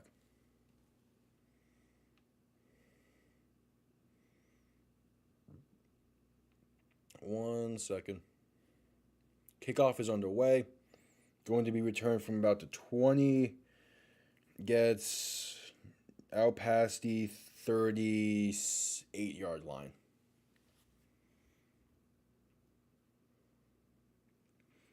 Yeah, the game is tied. It was really exciting to start. Since then, it's been pretty slow. The game started with DC blocking a punt, and then Jordan Ta'amu throwing a 90-yard pick six. Since then, it's been pretty slow. But again, it's a tie game. It's gonna keep you. It's gonna keep you locked in as Ta'amu's in shotgun back to his left. Three receivers out left. Going to hand it off, and it's going to gain a yard maybe. That was Cameron Harris on the carry. I know I said no gain on the play. It's just been a pretty slow game. A lot of defensive heavy game to say. As Ta'amu is going to pitch it for an end around to Kiki QT. He's trying to get back to the line of scrimmage. He does, gets out of bounds at around the 40, so might have gained 2 yards on the play.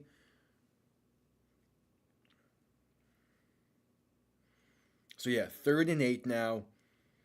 And DC is trying to get something figured out here.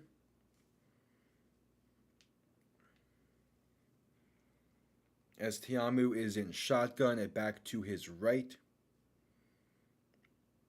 Making adjustments at the line. There is 7 seconds left on the play clock. Need to get the snap off. Back now on his right. Drop back looking to throw. Ta'amu throwing outside. Man has a step, but he overthrows him. 10 for Kiki QT. He overthrew it by about 2, maybe 3 yards.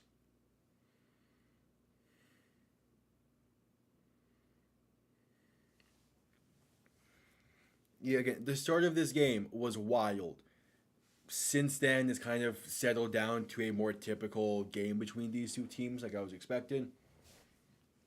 I mean, it definitely started off. The other thing that's of note is on Houston's second drive, I believe. Jared Guanatanu went down with a lower back injury as this punt gets bobbled and it's going to be returned up to the 25, but the punt was bobbled, so it was going to be illegal man downfield on like half of the punting team.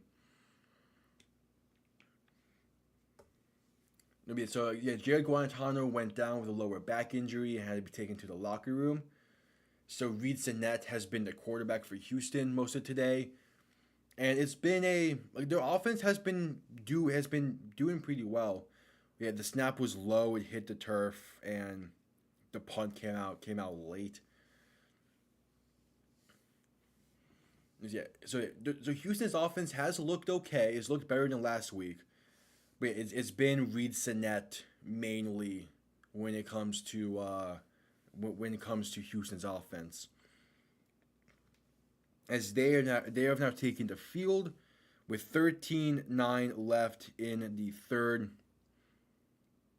Reed Sinnett in shotgun, back to his right, ball on the 30-yard line, going to hand it off, trying to work the outside, has some space, found a hole to gain about 6 yards to the 36-yard line. And yeah, it sucks what happened to Guarantano because he was sitting on the sideline bench near the medical tent for a little bit. Then they took him to the locker room, and as he was going down the steps, he had to stop and sat down on the steps to lead up to the locker room. So it sucks.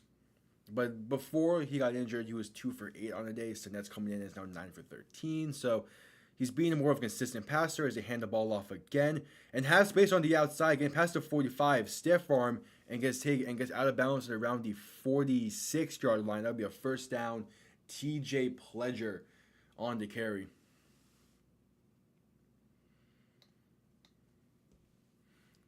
I mean, with how Reed Sinet has played so far today, and again, we don't know the current state of Guarantano's injury. Sinet being the full time starter going forward might not be the worst thing Houston would be forced to do potentially. Okay, he's played very consistently today. He's been accurate, so he's playing serveless. He's playing pretty well.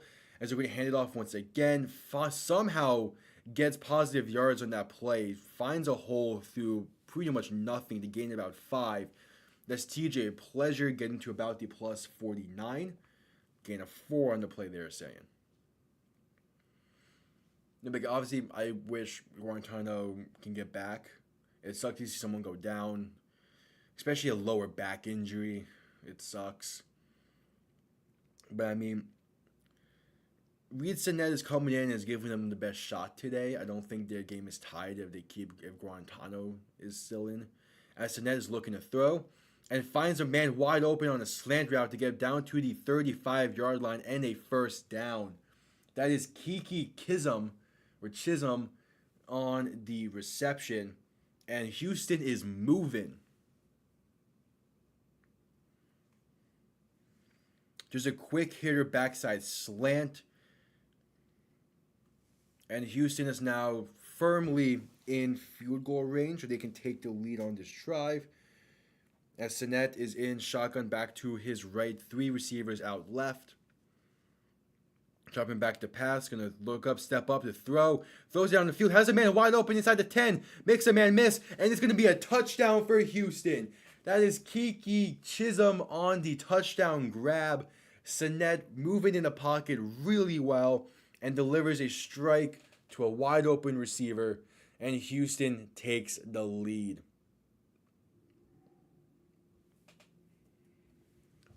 That was a great offensive drive. Yes, Sinet feels the pressure, steps up to the right, and just throws it into a wide open receiver behind the defense. Grabs it at about the 7, makes one man miss, and dives into the end zone. Keep dropping shit. So, a 2-point try from the 5-yard line to try to make this an 8-point game.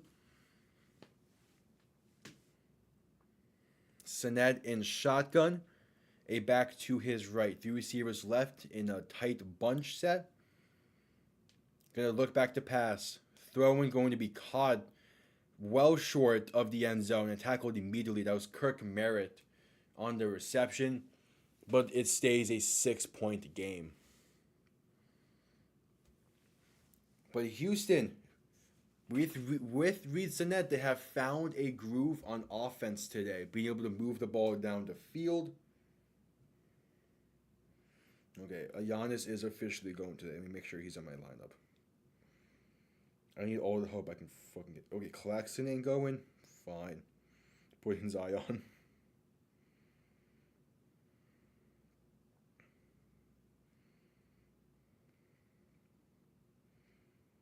Jeez, Rozier. Jeez, the Heat. Ballflash, have you seen anything from the Heat game yet today? It started an hour ago, and it's not been going great.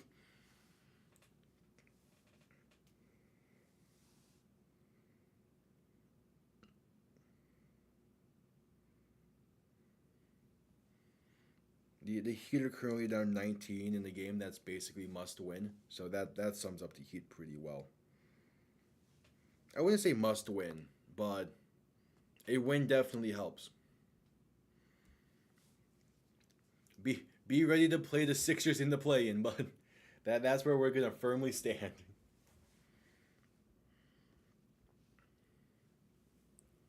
We're down 19. I wouldn't say getting wrecked. It's definitely a must win though, and Terry Rozier ain't playing up to standard.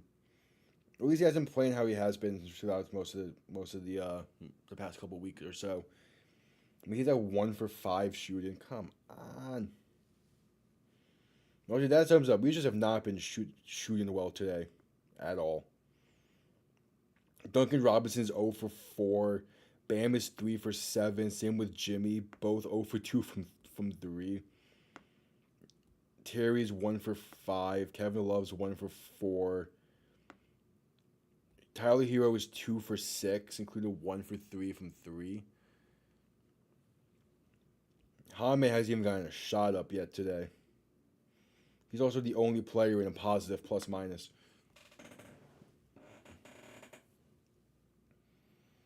Just great. And watch, the Heat are going to somehow get like the 7th seed. Dude, they're going to be the 7th seed due to play-in.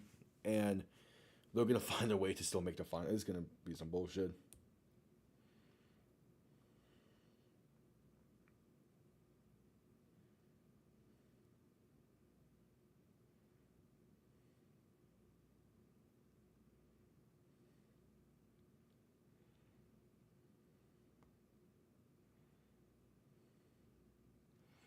So, DC preparing for the kickoff.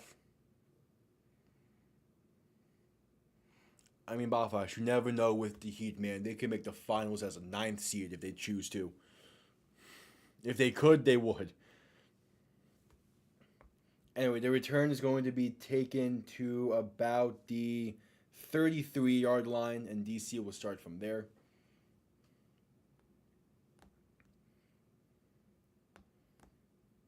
But yeah, if there was any game for playoff Jimmy to come out, this one today would be, and he's just not had he just hasn't been, it seems. And I haven't been able to watch it because of the UFL, but honestly, probably a good thing I haven't.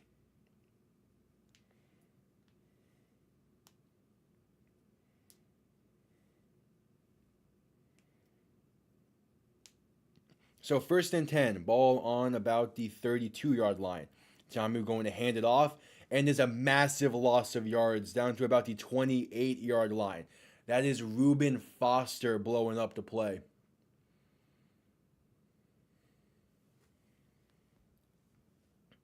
Exactly. The Heat were the second 8th seed to make the finals last year.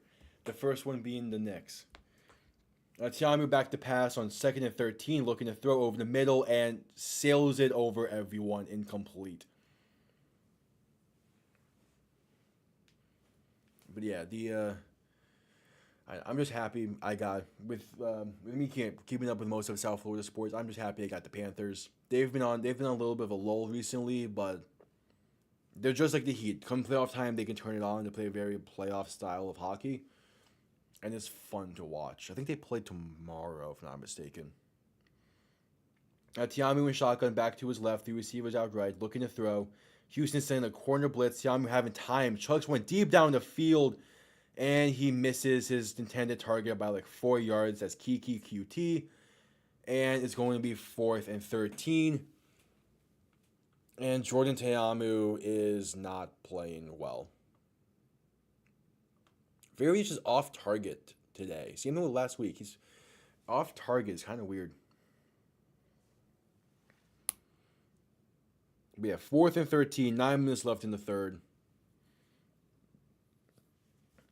Here's the punt. It's going to be caught at around the 22.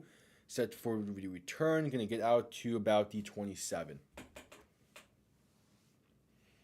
Maybe like the Heat needed this one today, and maybe they'll bounce back after halftime in that one. I doubt it. When do the Panthers play? Panthers don't play again until Tuesday. They play Ottawa. That should be another win.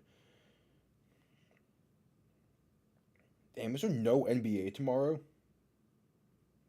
Shit, man. My fantasy. There's no NBA tomorrow. Jeez. Guess I'm gonna be forced to watch the fucking Marlins. No, I'm not. I ain't watching the fucking Marlins. Hell no. So, okay, Houston's offense. In the first drive of the second half, they were phenomenal. So we'll see how they do in the second drive. Oh, that's the big thing. I'm just happy Tyler Hero is back. It's gonna take him a little bit to get into a rhythm again, but I'm just happy he's back. I feel like people underestimate how good he is for the Heat.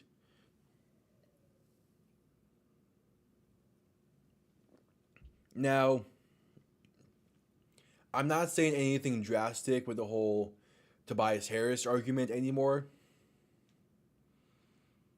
Oh, I think it is. Yeah, actually. Uh, yeah, that's probably why there's no NBA tomorrow. Yeah, Purdue and UConn. I do not give a fuck. I mean, if I were to root for one of them, I'll probably root for UConn. I grew up a little bit of a UConn football fan, just because I like Huskies. They're my favorite dog breed.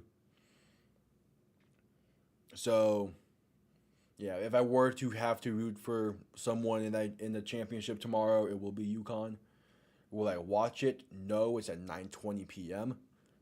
I have shit to do. Will I keep in touch with it? Probably. Like I'll just occasionally check the score. But yeah,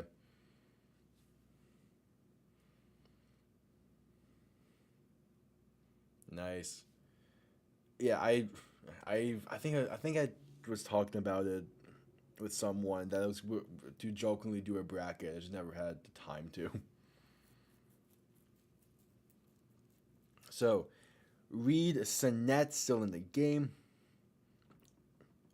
In shotgun, a alone in shotgun, five wide receivers, first and 10, drop back looking to pass.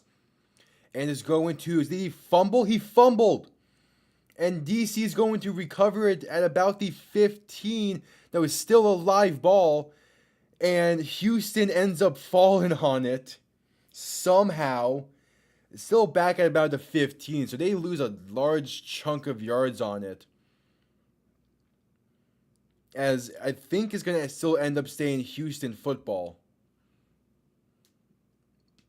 Yes, it is Houston football.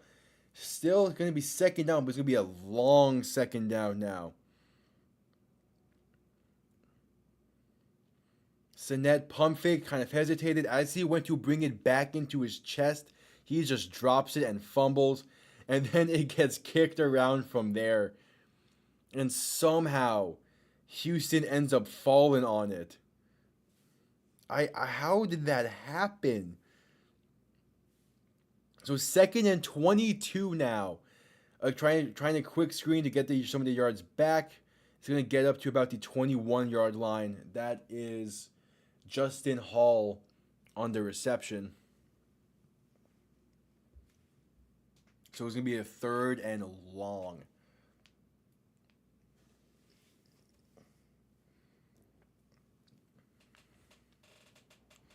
It'll be I get with for the NBA and kind of the NHL at this point, kind of just waiting for playoffs to start. But we have to play in games next week, right? Maybe. 3rd and 17, Sinet looking to throw. Gonna chuck one deep down the field. And it's incomplete. Nearly picked, nearly caught as well. Kind of just a throwaway ball, though, on 4th and 17, intended for Anthony Radcliffe Williams. And it was on target. It went through one of the arms of his intended receiver, nearly caught. Don't think he would have had his feet in bounds, though. And nearly picked as well. So DC is going to get the ball back.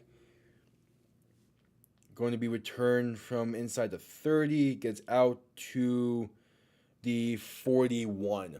So that's where DC will start.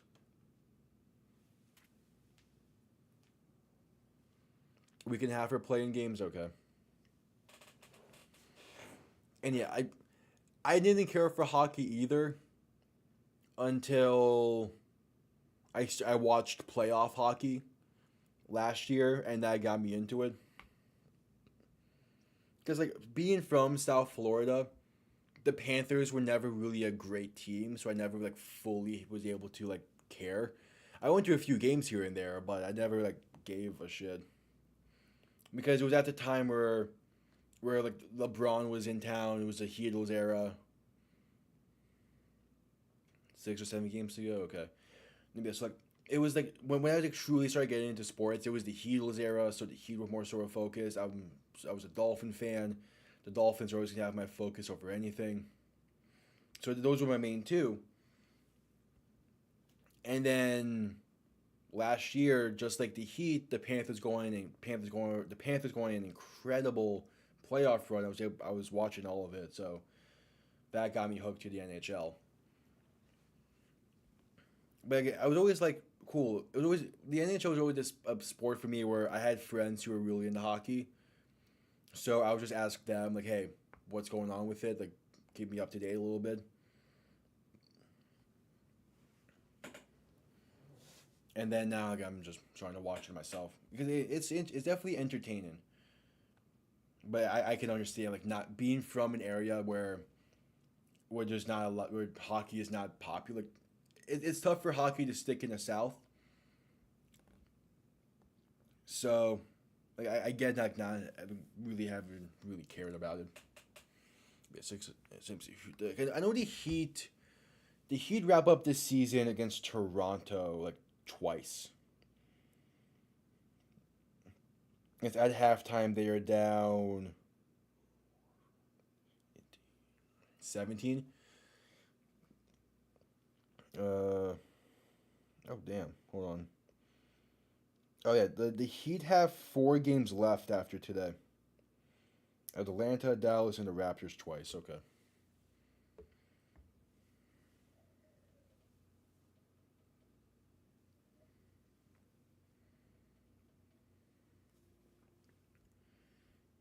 So yeah, the NBA season ends next week. It ends in a week. Maybe they'll watch like 3 of those final 4 Heat games, unless the Panthers play at the same time.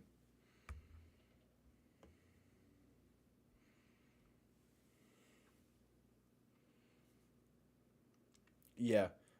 Tossed out to the left is going to be to out past the 50. Going to be a first down to about the 46-yard line. But the Blues aren't a terrible team to pull for full. They think they won a final. I think they won the cup a few years ago, if I'm not mistaken. I'm slowly getting it. With this being my first year getting to the NHL, I'm slowly like learning the history of it. As Tiamu is under center, back in the backfield, going to play action, looking to pass, dumps it out to a tight end, and is going to gain no yards on the play. That was Briley Moore on the reception, who had that incredible touchdown grab earlier in the game.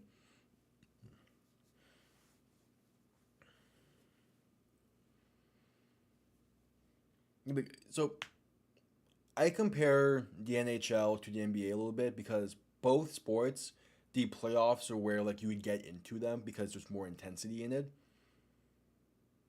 But there's still like a lot of intensity in regular season hockey as well. So it's interesting, at least for me, who likes football primarily. As Tian moves back to pass, looking to throw, and it's going to be incomplete. Throws it wide of his intended target. 3rd and 10.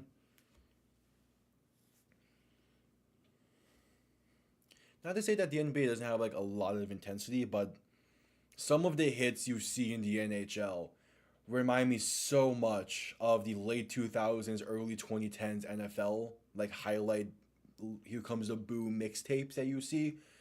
It's incredible. So 3rd and 10, Tiamu in shotgun, a back to his left, sending out a motion, going to play action, looking to throw. Houston sends a blitz. Tiamu throws it, and it is dropped right through the hands of Kiki QT. Would have gotten them inside the 20. That was a great pass by Tiamu, right on target, but just falls through the outstretched hands of Kiki QT. Oh, I had him. Just couldn't hang on right through his arms. So DC is going to be forced to punt.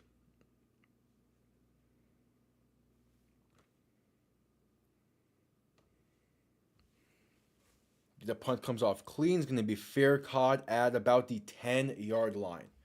So Houston will start from there after the commercial break.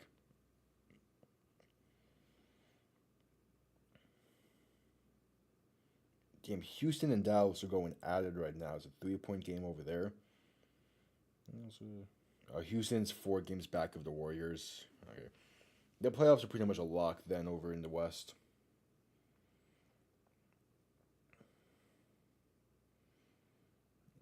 The Knicks play Milwaukee tonight. If we can get the Knicks to lose a few.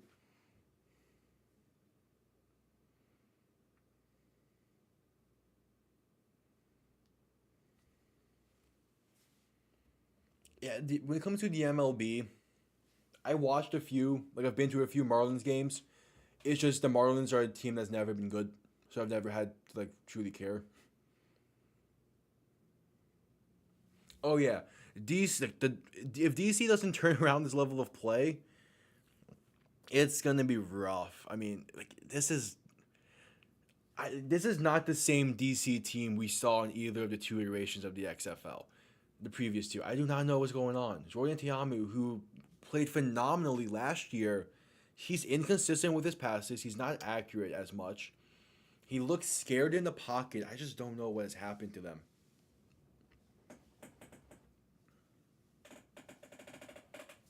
But they need to get it turned around soon. Their schedule is not going to get any easier from here. This game was supposed to be their bounce back game. This was supposed to be their easy game after a tough loss to bounce back and fix things.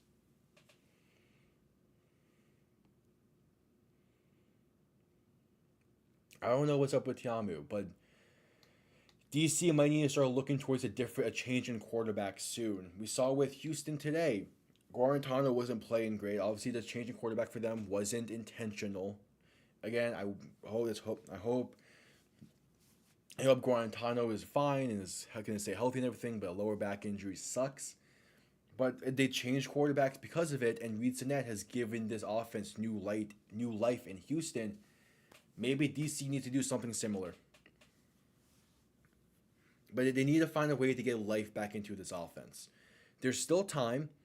We'll have to see what Houston does on this drive, but it's time is definitely the time is definitely running out on how much I'm willing to.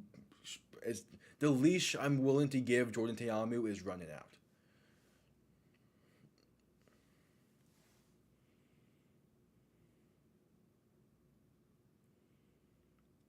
Yeah, exactly, and that's a great.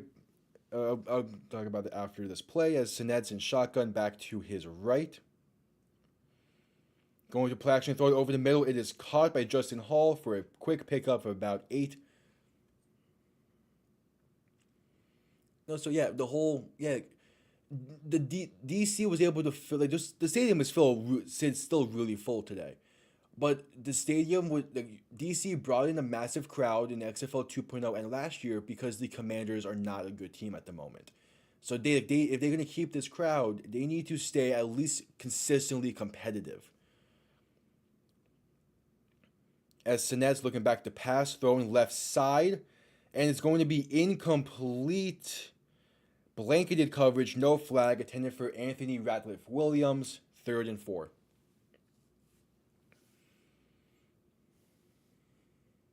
Yeah, Michigan as well. Sometimes you need to bring new life into an offense, and the only way to do it is switching quarterbacks. So Houston is 2 for 8 on third downs today. It's going to be a 3rd and 4.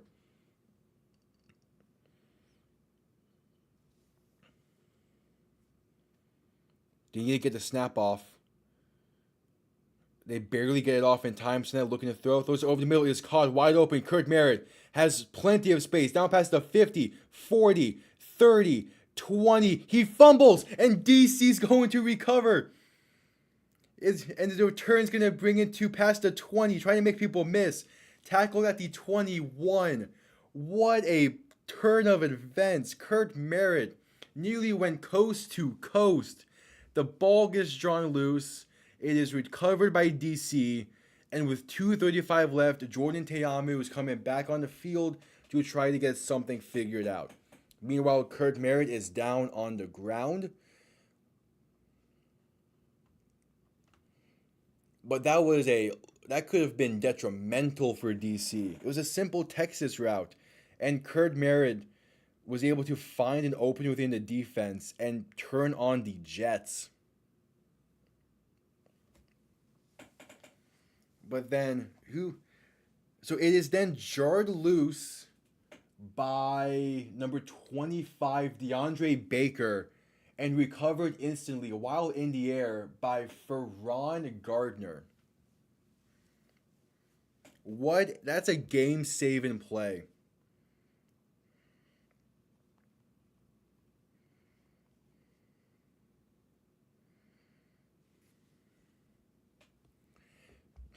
They very well might have accidentally hired Riverbird Ron. Who knows? But hey, the defense in this game has been consistently incredible. That could be a game changing play if the offense can get something going. The big thing is the offense needs to get something going as Kirk Merritt is still on the ground. That sucks. They're gonna send it to commercial while the medical staff is looking at Kirk Merritt. He's someone just like Reed Sinnett, who used to be on Miami's preseason roster. So I wish him the best to stay healthy.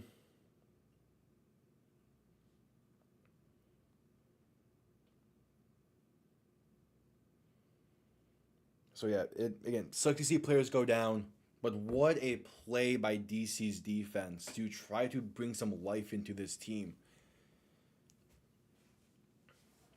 We saw this with Michigan earlier. They got a pick late in the game, supposed and brought some life into the team for a little bit until the offense sputtered. Now is the case where DC cannot afford the offense to sputter. Yeah, Kurt Merritt is more so a.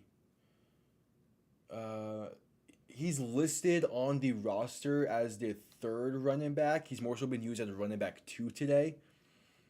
I think it's more so the case where when Reed Sinnett is the quarterback, him and Kirk Merritt have a good chemistry, so they want to use Kirk Merritt a lot more.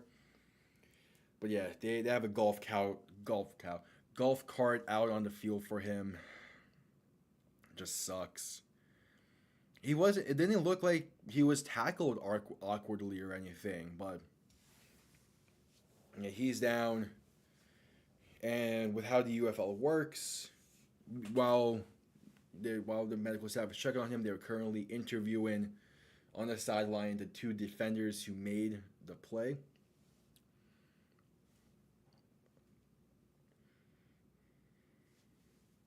But yeah, he's being loaded up on the golf cart.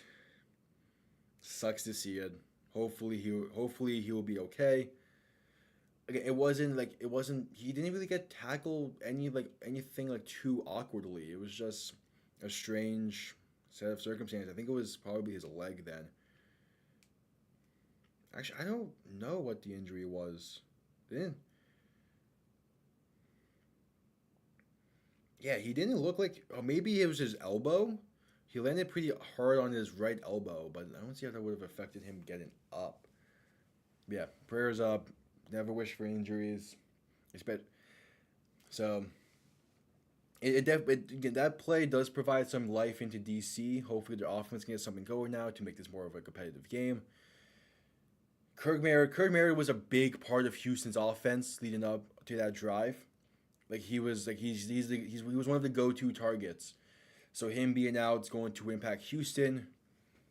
But again, for now, Jordan Teamu has a chance to tie this game with 2:35 left in the third.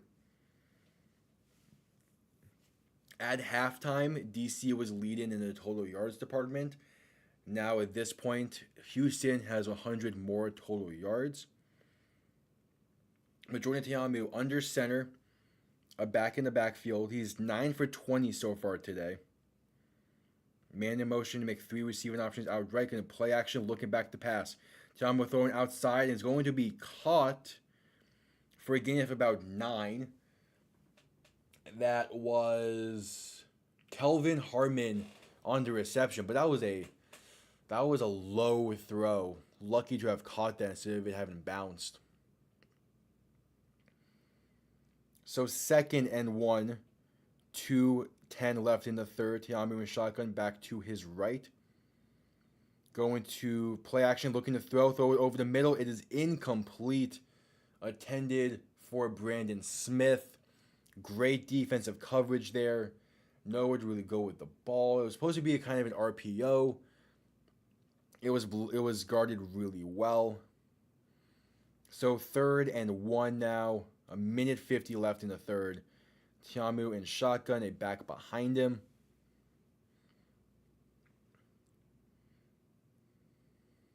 Going to hand it off. Has space on the outside. Gets the first down and more. Out past the 40 to about the 43-yard line. That is Darius Haggins on the carry. So they're getting some consistency in the run game going. The run game has worked really well for DC today. So I kind of want to see them try to build off of that a little more. As there is a stoppage because Reuben Foster is down on the ground holding his ankle. Oh, that sucks. He has to get assistance to limp off the field.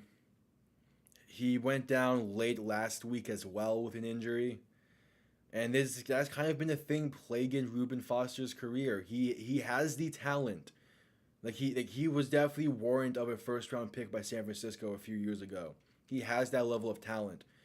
But the injuries keep him off the field, and that just sucks to see him go down again.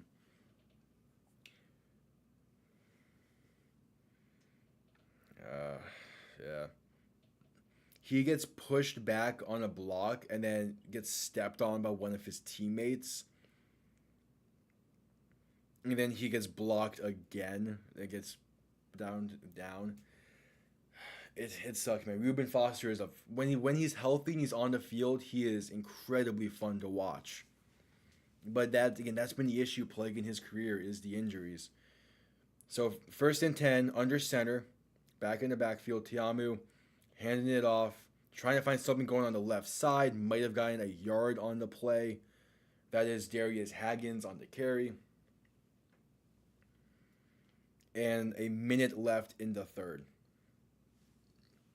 And Houston Houston has to try to bounce back from some injuries. Reuben Foster is a leader on that defense. He was the one making a lot of the plays for them when they need it today. So now they need someone else to step up. 2nd and 9, Tiamu and shotgun back to his right. Going to keep it himself up the middle, slides down after a gain of about 8. And is tackled kind of awkwardly. One side judge is saying a gain of about 6, it seems. But a simple read option. Keeps it himself, has space up the middle. The tight end missed a block. So on 3rd and 1, you're going to hand it off to Darius Haggins, trying to get the first. It is close. It looks like he is going to have got it barely. So a fresh set of downs for DC, as that will be the end of the third, it seems. So DC is finding a little bit of momentum, a little bit of a groove going on offense, finally. They need to capitalize off of it and score. But it's been a solid offensive drive.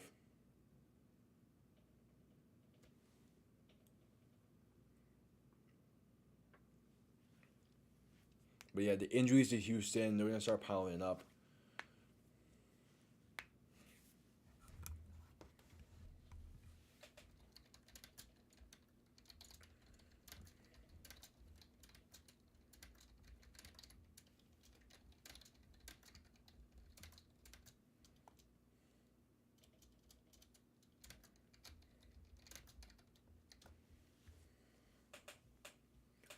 But yeah, now Houston again. Houston needs to find something to going on here in order to get to bounce back from the injuries.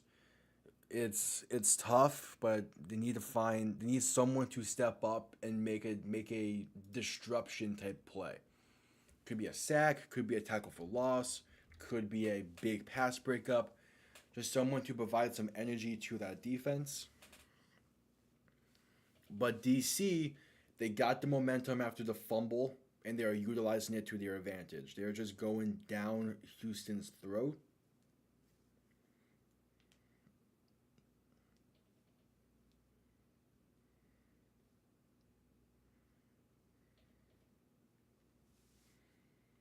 So it's going to be interesting to see how DC handles the fourth, how both teams handle the fourth.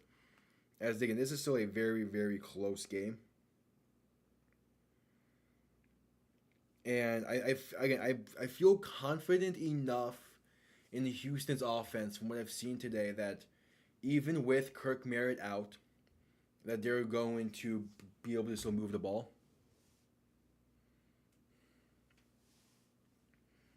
DC is really desperate for a winning team, so this is a it's week two, but in the same way, it feels a little bit like a must win for DC because you wanted to be able to bounce back from last week, build that momentum. You enter in a really tough stretch of your schedule after this week, so you just need something to build off of. A close game is that in a sense, but a win can go a long way. And their offense relying on the run game is big. Them saying, "Hey, we're just gonna run the ball down your throats," and it's working. That's definitely providing some confidence for that offense, especially the offensive line. Because if Tiamu is going to be inaccurate, you better hope that ground game is working so that you can create windows through play action to give him easier throws. And that's what they've done so far today. Or at least so far on this drive. So 1st and 10, they're going to play action, throw it over the middle. It is going to be caught and tackled at around the 31-yard line. That's Kiki QT on the reception, on the quick slant. And there it is, the RPO. Got it going. And Reuben Foster is on the sideline with his helmet on, testing out that ankle, seeing if he was able to come back in.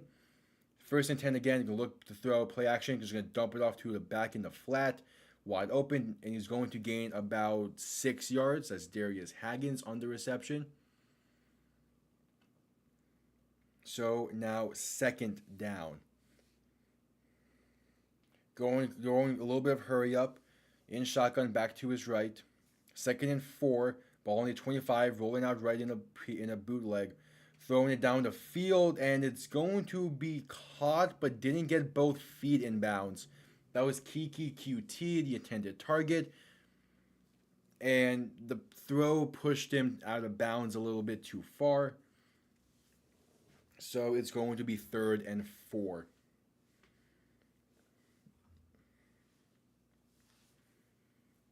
Tiamu in shotgun, a back to his left, 2 receivers out to each side. They need the 21-yard line.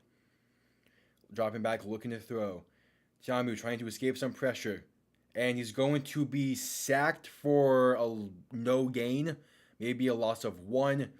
Either way, that would bring up 4th down for DC. And they're going to send out the kicking unit and Matt McCrane to try to make this a 3-point game.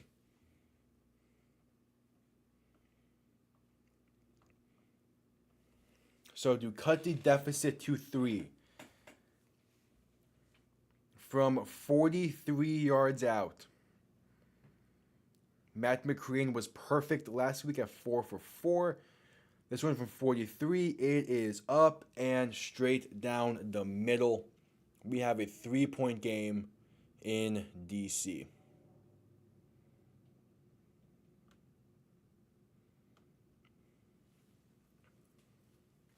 So 13 minutes left in the fourth. We're heading to commercial.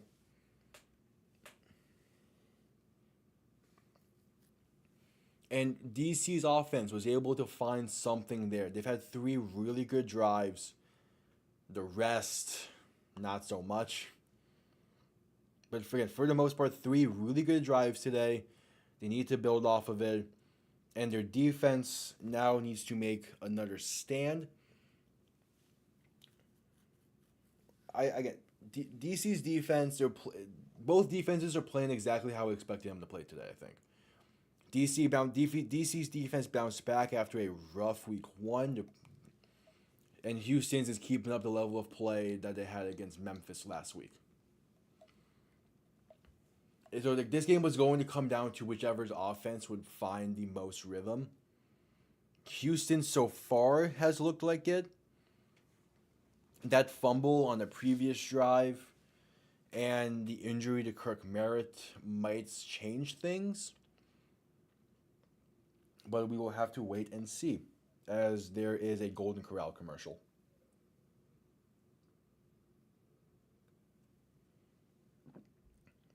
Oh, hey, Reggie Miller and J.J. Watt, this commercial again.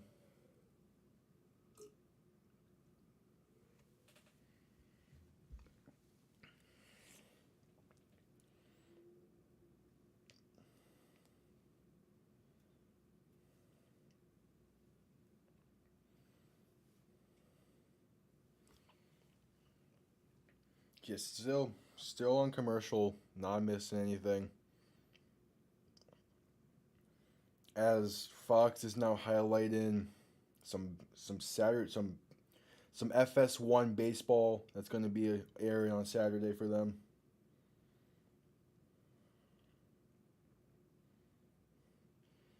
And I am seeing a report on the side here as a way to come out of commercial that the Patriots de facto GM is pushing hard for the team to draft J.J. McCarthy. I fucking dare you. I fucking dare the Patriots to draft J.J. McCarthy.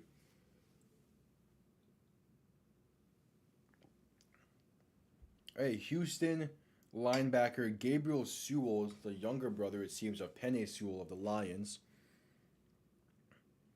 I'd like to see it. But yeah, I dare New England to draft J.J. McCarthy. I dare them. Anyway, here's the kickoff. It is going to be that's going towards the sideline. Going to be returned from about the 20. Gets to about the 34, 33 yard line. So Houston will start from there. With a 3-point lead.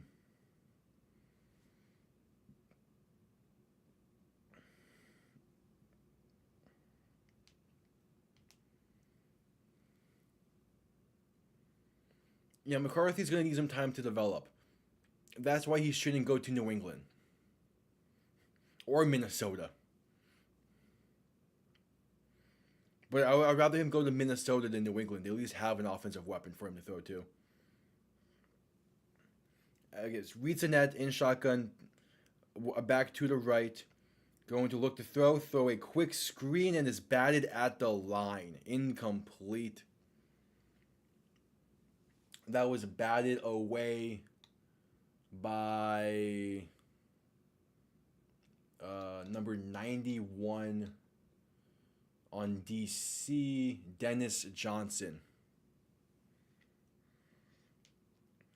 They tried that play action fake receiver screen, throw a screen to the running back, and would have worked, but the ball is a great defensive play, tips the ball at the line, now leaves 2nd and 10, going to hand it off, trying to get something going up the middle, going to lose 2 instead.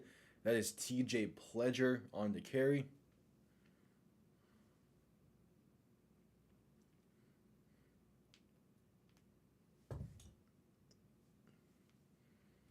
Yeah. I would expect Justin Jefferson to stay in Minnesota. There's no way to let him walk. I could see him. They won't let him walk for nothing. They'll trade him, but they won't let him walk for nothing. 3 receivers to the right, reads a net and shotgun back to his left. Dropping back, looking to pass, throwing over the middle. It is caught. Trying to get some space on the outside. Going to be tackled at about the 40, 4 yards shy of the first down. That is Anthony Ratliff Williams on the reception. So it will bring us to 4th and 3. and most likely we're going to see Houston punt it away. So a great stop by DC's defense. Yeah, we didn't have anyone else to throw to. Didn't have anyone else to throw to. Simply, DC just played the sticks. Didn't want them. Didn't give them anything. So the punt's underway. Going to be returned from about the 10-yard line. Trying to get it up. He gets past the 20 to about the 23. That is Kiki QT on the return. So DC now has a chance to take the lead, to tie the game. They just need their offense to do something here. And again, DC is also trying to preserve their undefeated all-time, undefeated all-time at home.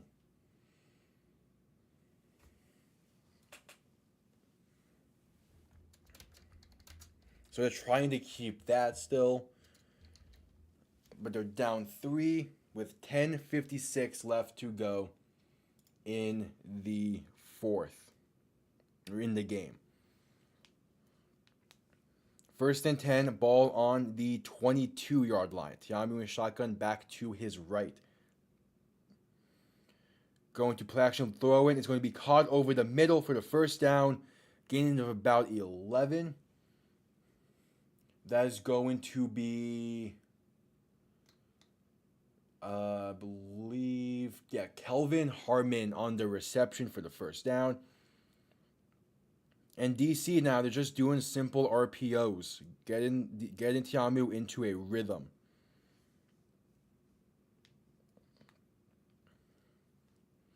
So 1st and 10 now, after the previous play. Reuben Foster is back in the game.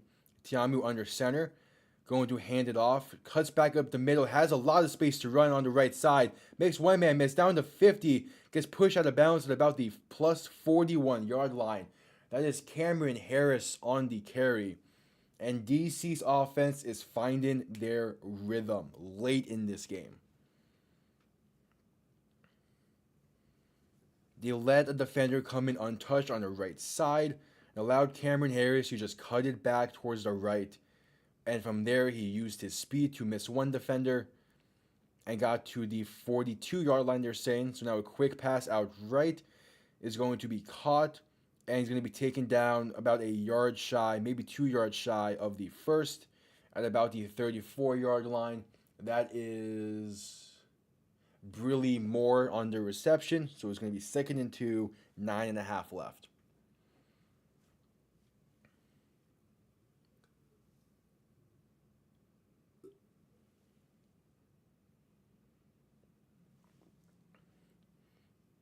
Tiamu and shotgun back to his left. Going to fake it, going to throw it deep, and he caught it, but I think he only got 1 foot in bounds on a great back shoulder throw. But yeah, the ref is ruling only got 1 foot in bounds, and the receiver is shaken up. That is Brandon Smith, and he is grabbing his right shoulder as he fell on it pretty hard, trying to make the play. Let's see, he gets 1 foot, then his hand touches out of bounds. So yeah, incomplete.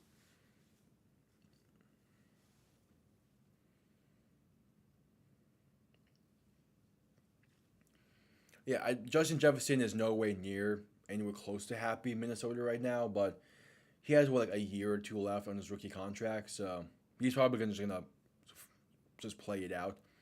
And yeah, Kiki QT, I mentioned this last week.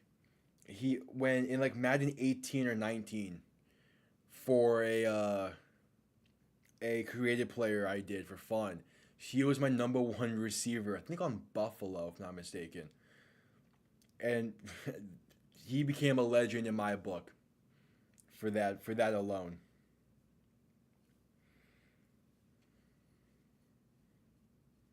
So 3rd and 2 now, 9 minutes left in the game. Ball is, I think, inside the 35. So they're in field goal range. Ball is at the 34-yard line, 3rd and 2. Tiamu under center, back in the backfield. There's going to be a false start on DC. Alex Ellis is going to be called for the false start to make it 3rd and 7. And I don't know why Fox's broadcast is saying the wrong names for some of these. They just put the punter's name on the graphic for a false start penalty on 3rd down. Sure. But yeah, that is a clear false start. So now 3rd and 7 for DC. A lot different of a situation than 3rd and 2. Ball on the 39-yard line. Tiamu in shotgun back to his left. 2 receivers to each side. Gonna drop back, looking to throw. Throwing to the right and is going to be incomplete.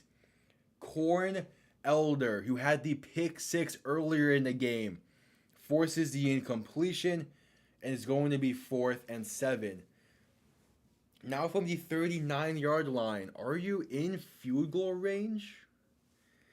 It's going to be close. They might try to get them to jump to make it a more manageable field goal position, or maybe even a more manageable go for it.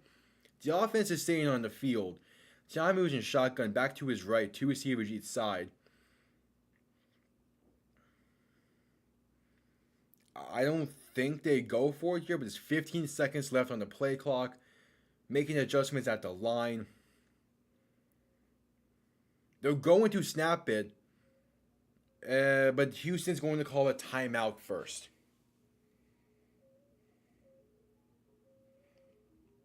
So Houston calls their first timeout of the half. DC was ready to go for it there, so they might still attempt to go for it. And yeah, Fox, great job with that happened earlier today as well. There was a holding call on someone on Houston. They're after for a receiver screen, and instead of the actual tight end's name that it was called on, they put the long snapper's name in the graphic. I'm like, what are you doing?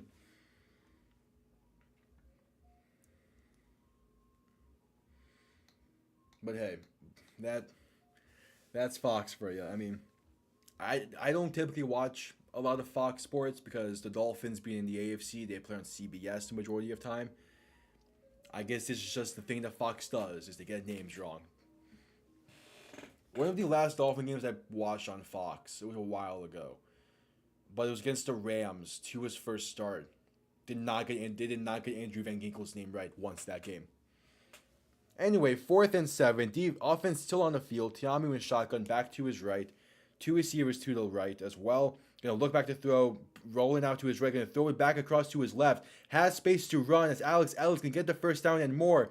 Down to about the 22-yard line. A big time 4th down pickup for DC to keep their drive alive. A simple fake. They rolled everyone pretty much to the right and allowed the tight end to just fall over to the left on the tight end screen. And he got the one block he needed to be able to get the first down. So now 1st and 10, ball on the 20. Tiamu under center, back in the backfield. Tight end in motion. Going to play action, looking to throw. Pocket collapsing, going to play fake, going to take it himself then slide for a gain of about 5. Wanted to throw it towards the end zone. No one was there. The pocket collapsed, and he just took it himself for a short gain. They said a gain of 3. So 2nd and 7 now.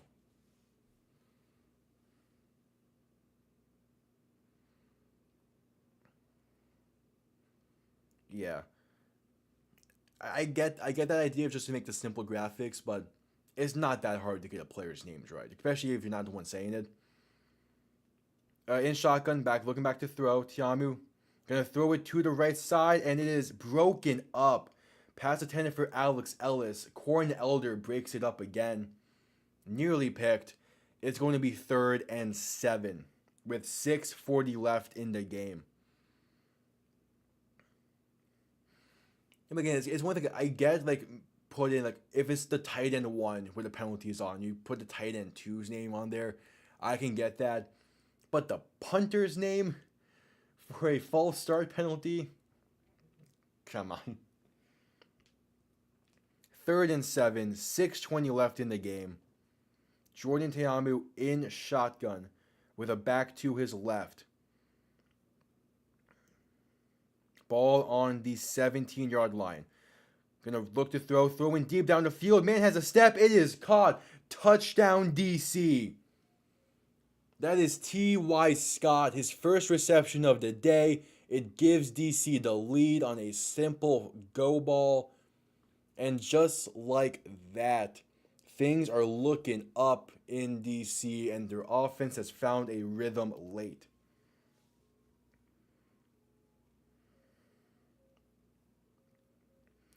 Just a simple It's a simple play to beat cover one. He just sent the outside receiver deep, used his speed and his release to beat the corner. And from there, it just depended on a perfectly placed ball from Jordan Teamu into the back corner.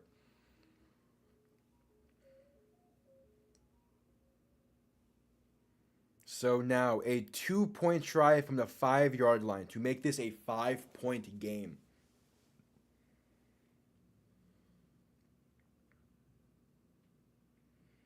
In shotgun, back to his left. 3 receivers on the right, looking to throw. Tiamu throw in end zone, and it is caught. Alex Ellis in the back corner of the end zone, going to extend DC's lead to 5.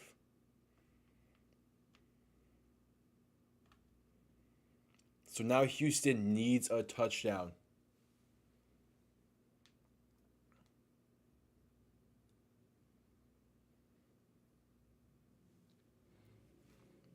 I mean, I want to say like since Fox changed scoreboards from the top corner one to these just like stereotypical like across the bottom of the screen, Fox hasn't been the same to watch. I'm still in a boat of like once a week, like whenever the NFL, like if an NFL team is using their throwbacks for a game, the broadcast as well should go to a throwback scoreboard. I feel like that would be a lot of fun to see.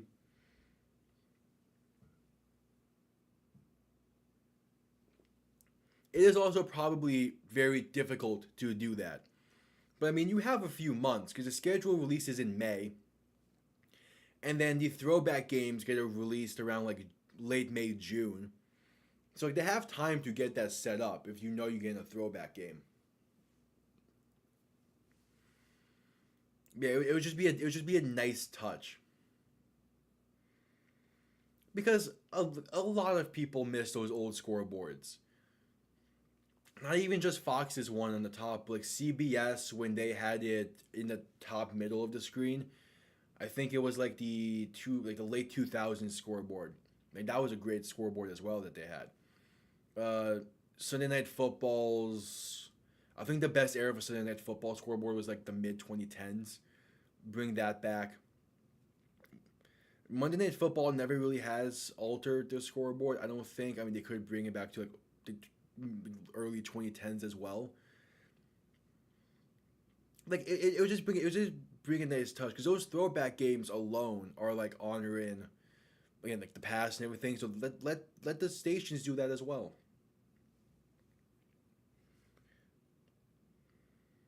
Because I mean, it's better than like every station now it seems has like the same template for scoreboard, and it's like yeah, it looks fine, but come on, add some stylization to it.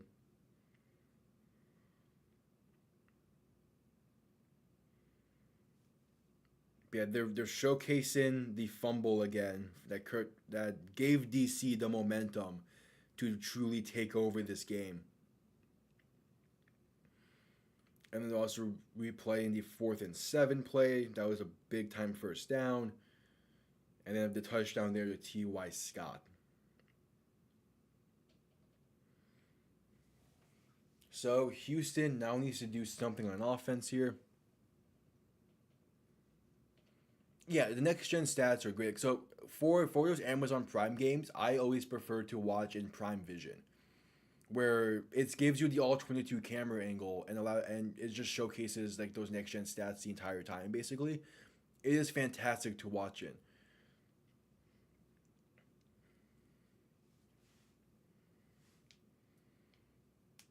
And it's mainly just because I like being able to see the entire field when I'm watching a football game, at least the majority of the field, just because that's how I like it. As the kick is underway, it is going to be returned from about the 15-yard line, and he's going to get out past the 35, gets tackled around the 39, maybe the 40.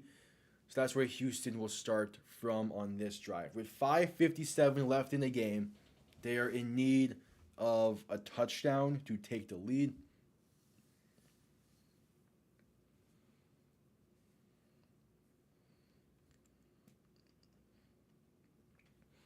Like the whole trend of like modernization in like logos and graphics and everything, at some point people need to say the best way to modernize it is to stylize it.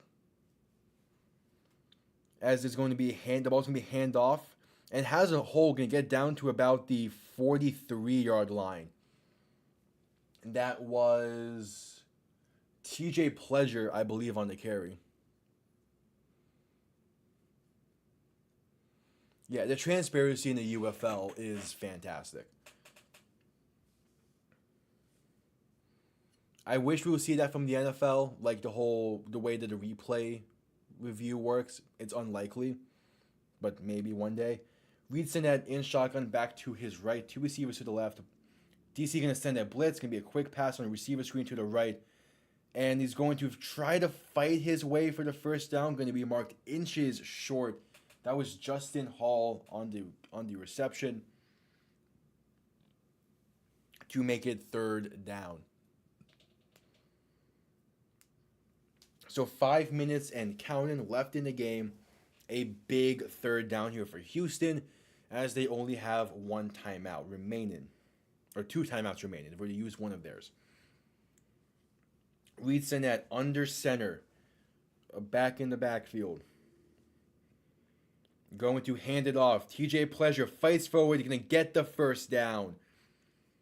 Down to about the plus 49-yard line. So Houston going to get a fresh set of downs and keep the drive alive. Great job by the men up front to create just a big enough hole in order for TJ Pleasure to get through.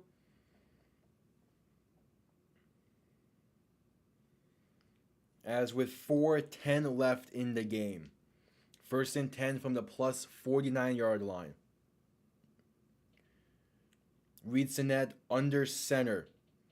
Two receivers out to the left. Going to play action, look to throw. Throwing deep down the field, and it is incomplete. Off the shoulder. It's off the arm or the shoulder of the DC defender. Couldn't get enough air under it due to the window he was trying to throw into. But the receiver was open, and he's going to make it second down. Try to hit a little tight end wheel route to the right side. And he just did not get enough air under it. He gets more air under it. That could be a big pickup for Houston. Pass was intended for Brandon Bowman. So it's 2nd and 10. Alone in shotgun, 5 wide. Sinnett looking to throw. There was a stoppage of the play due to a pre-snap flag. And it's going to be a delay of game on Houston. Going to push them back for a 2nd and 15. So that is Houston's 4th penalty on the day. DC has had 3, both of them for 23 total. Both teams have had 23 penalty yards. 2nd and 15 now for Houston. Backed up to the minus 46. In shotgun, back to his right, 3 to the left. 3 receivers to the left. Sinnett looking to throw. Throws it down the field. Incomplete. Intended for Kiki Chisholm. And it's just incomplete. Blanketed coverage again. That seemed to be a throw just to try to force a flag. So it is now 3rd and 15. You're looking to gain about half, so like 7-8 yards on this play, to at least have the thought of going for it in your head.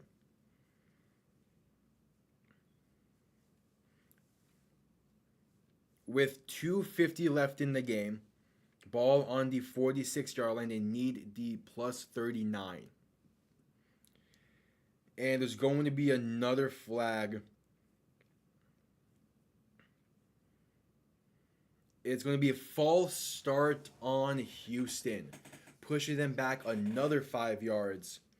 They're calling that on number 74, Avery Genesee. Avery Genesee. So that will make it a 3rd and 20.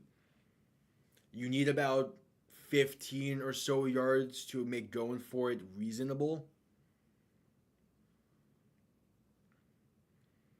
As Sinet is in shotgun and back to his right. 3 receivers to the left. Ball on the 41. Looking to throw. DC sending some blitz. Throwing it to a wide open man over the middle. Taken down instantly for a minimal gain in the grand scheme of things. That was, I think, Emmanuel Butler on the reception. So it's going to be a 4th and a long. Forcing a Houston punt. And it's the case where they need to get the punt off before the 2-minute warning, which sucks because you would have hoped to be able to utilize the 2-minute warning as a 3rd timeout. But instead, it is now going to be... DC is actually using their first timeout, so actually Houston might have a chance here to utilize the 2-minute warning as a 3rd timeout. I don't know why DC called a timeout there, but they did. There's 2:11 left in the game on 4th and 13. Again, Houston is most likely just going to send out the punting unit, give their defense a shot to make a play, make a stop. And if this punt doesn't last too long, Houston basically has 3 timeouts. Again, the punt just can't last more than 11 seconds. So the punt is underway. It comes off clean. And it's going to be pinned inside the 10 at about the 5. With 1 second before the 2-minute warning. So that punt play is played perfectly. You still have the 2-minute warning to use as a timeout. You are backed them up inside the 10 at about the 5. That was exactly what Houston was looking for in that punt. As they're showcasing the UFL Week 3 schedule, which begins at 1 p.m. on Saturday between DC and Arlington. So a little bit of a rematch between the XFL Championship last year. With 2:01 left in the game. This is the final play before the 2-minute warning. Tiamu is under center, back in the backfield. Tight end sent in motion from left to right. Houston is sending pressure, going to hand the ball off, and it loses a yard, maybe gets back to the line of scrimmage. So it's going to be 2nd down after the 2-minute warning. So now with 2 timeouts still remaining, Houston can get the ball back with plenty of time.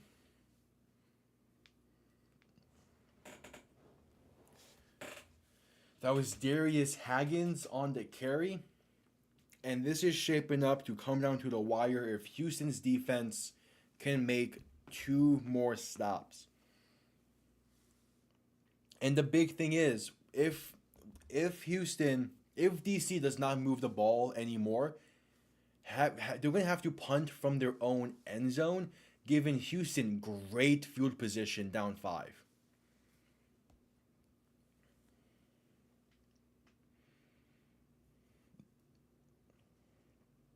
So yeah, the week 2 attendance numbers for the UFL has also been released.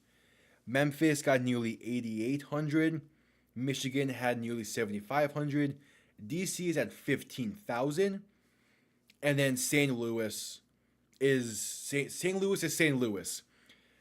40,000 people were in St. Louis yesterday. Honestly, I might need to try to make my way out to St. Louis for a UFL game because 40,000 people rocking. That's just incredible.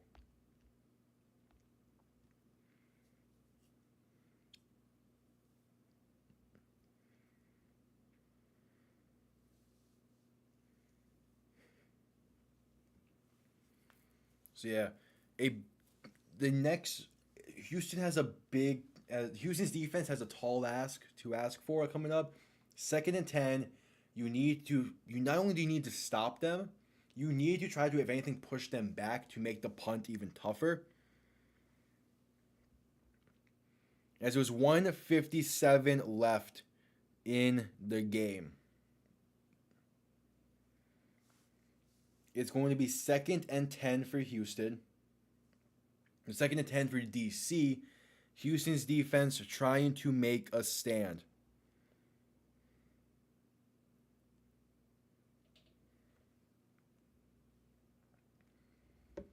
Ball is on the 5-yard line.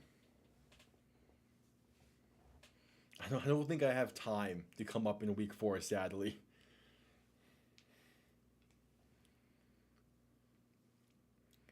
So in their center, going to hand the ball off, and is going to lose 2, maybe 3 yards on the play.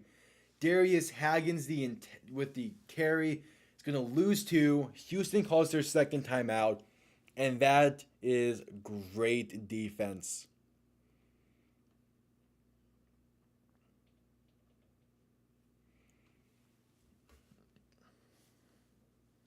Yeah, pretty much with like now with the play-by-plays and everything, including the NFL season, I'm pretty much only gonna have time to go to preseason games, unless there's like a week where really the games aren't that exciting, or like I have other stuff I'd rather take care of later on in the day, and like it's like Miami's bye week basically. So for example, it's Miami's bye week.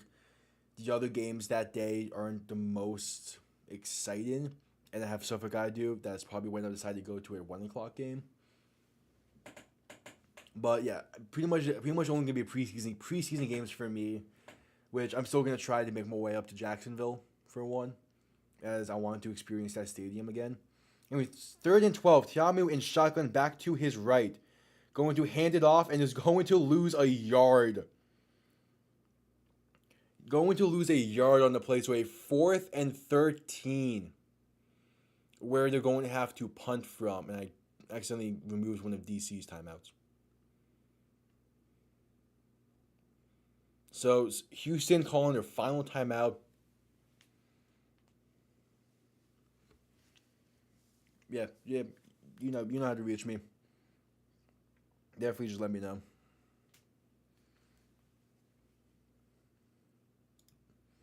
Yeah, because I still love attending football games. Don't get me wrong. These play-by-plays are great, but attending the games is like, what I want to end up doing at some point. Like my bucket list is to go to a game at every stadium, so I'm gonna have to like pick and choose like the time frames I'm able to. So preseason is great for me right now when it comes to being able to go to games, but those aren't like the full experiences. I know, but they're still fun. So just able to watch football. Yeah, ball on their own 1 yard line. Gonna be punted out of the back of the end zone. Houston's gonna have great field position. 4th and 14.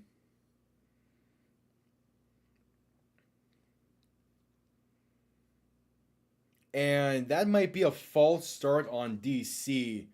It's going to push him back to like the half-yard line. It's not going to do a hell of a lot.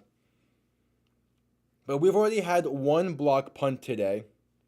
Yeah, false start in DC. We've already had one block punt today. We might see another. Where did I accidentally put the possession thing? There it is.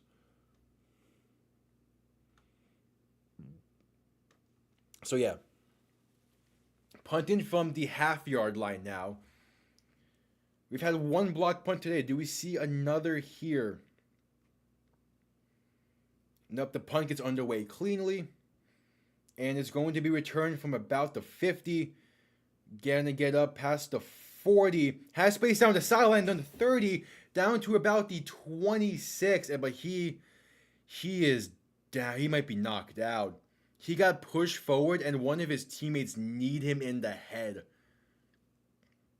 And he is knocked out. Holy shit. That was Justin Hall on the return. And yeah, one of his teammates got blocked into him and they kneed him, shinned him in the head. Oh. A hand to the head first, then the entirety of the shin to the head. He's up. Okay, he is up, but that is scary. But great field position for Houston because of that return.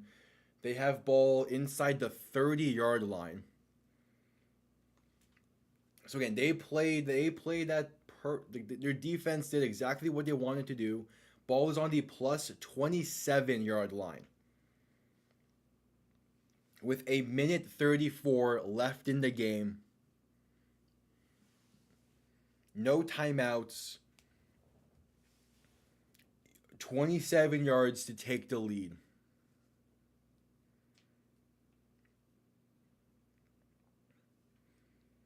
Reed Sinnett in shotgun, a back to his left, 3 receivers out to the right. Back shifting the motion towards the right, going to look to throw left side, going to be caught inside the 20 to the 19. That is Kiki Chisholm on the reception. So 2nd and 2, 1:20 left. Reed Sinnett going to be alone in the backfield in shotgun. 5 receivers set. And there's going to be a false start on Houston. Wow. False start on Houston. They snagged the right tackle. And it was a blatant false start. So 2nd and 7, 1:09 left in the game. Ball will be on the 24-yard line.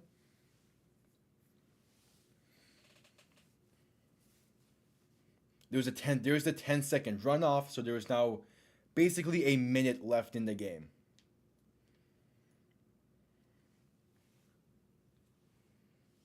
One minute. They need 24 yards for the lead, potentially the win. In shotgun, and back to his left, 3 receivers to the right. Reed Sinnett looking to throw. Throw in left side, down the field, and incomplete in the end zone. Missed him by about 3 yards, looking for Kiki Chisholm, and it will be 3rd and 7.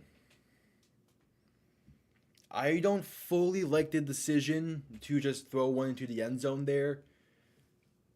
Because you don't need that many more yards. There's still plenty of time. You can work the middle of the field if you get a first down. With how the UFL rules work. Because now it's 3rd and 7. You're 3 for 12 on 3rd down today.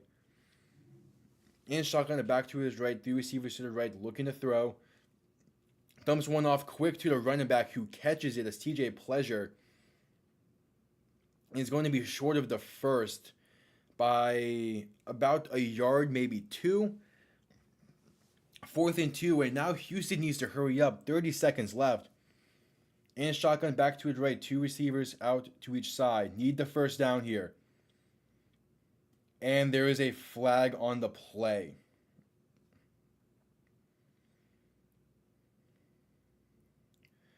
Oh, this is on Houston. The refs are discussing it. I didn't see any slight flinches by any O-linemen.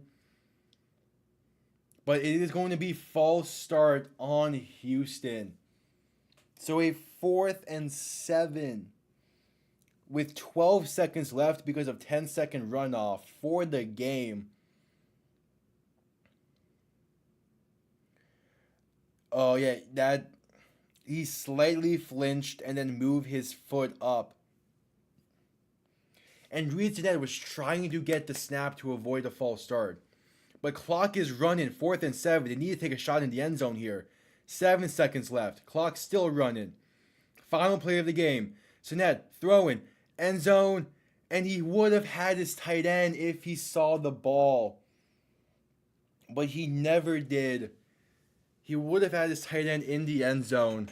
And that will do it. DC gets their first. There was a late flag. Hold on. As it currently stands, DC will have the win. But there is a late flag on the play with 1 second left. Hold on.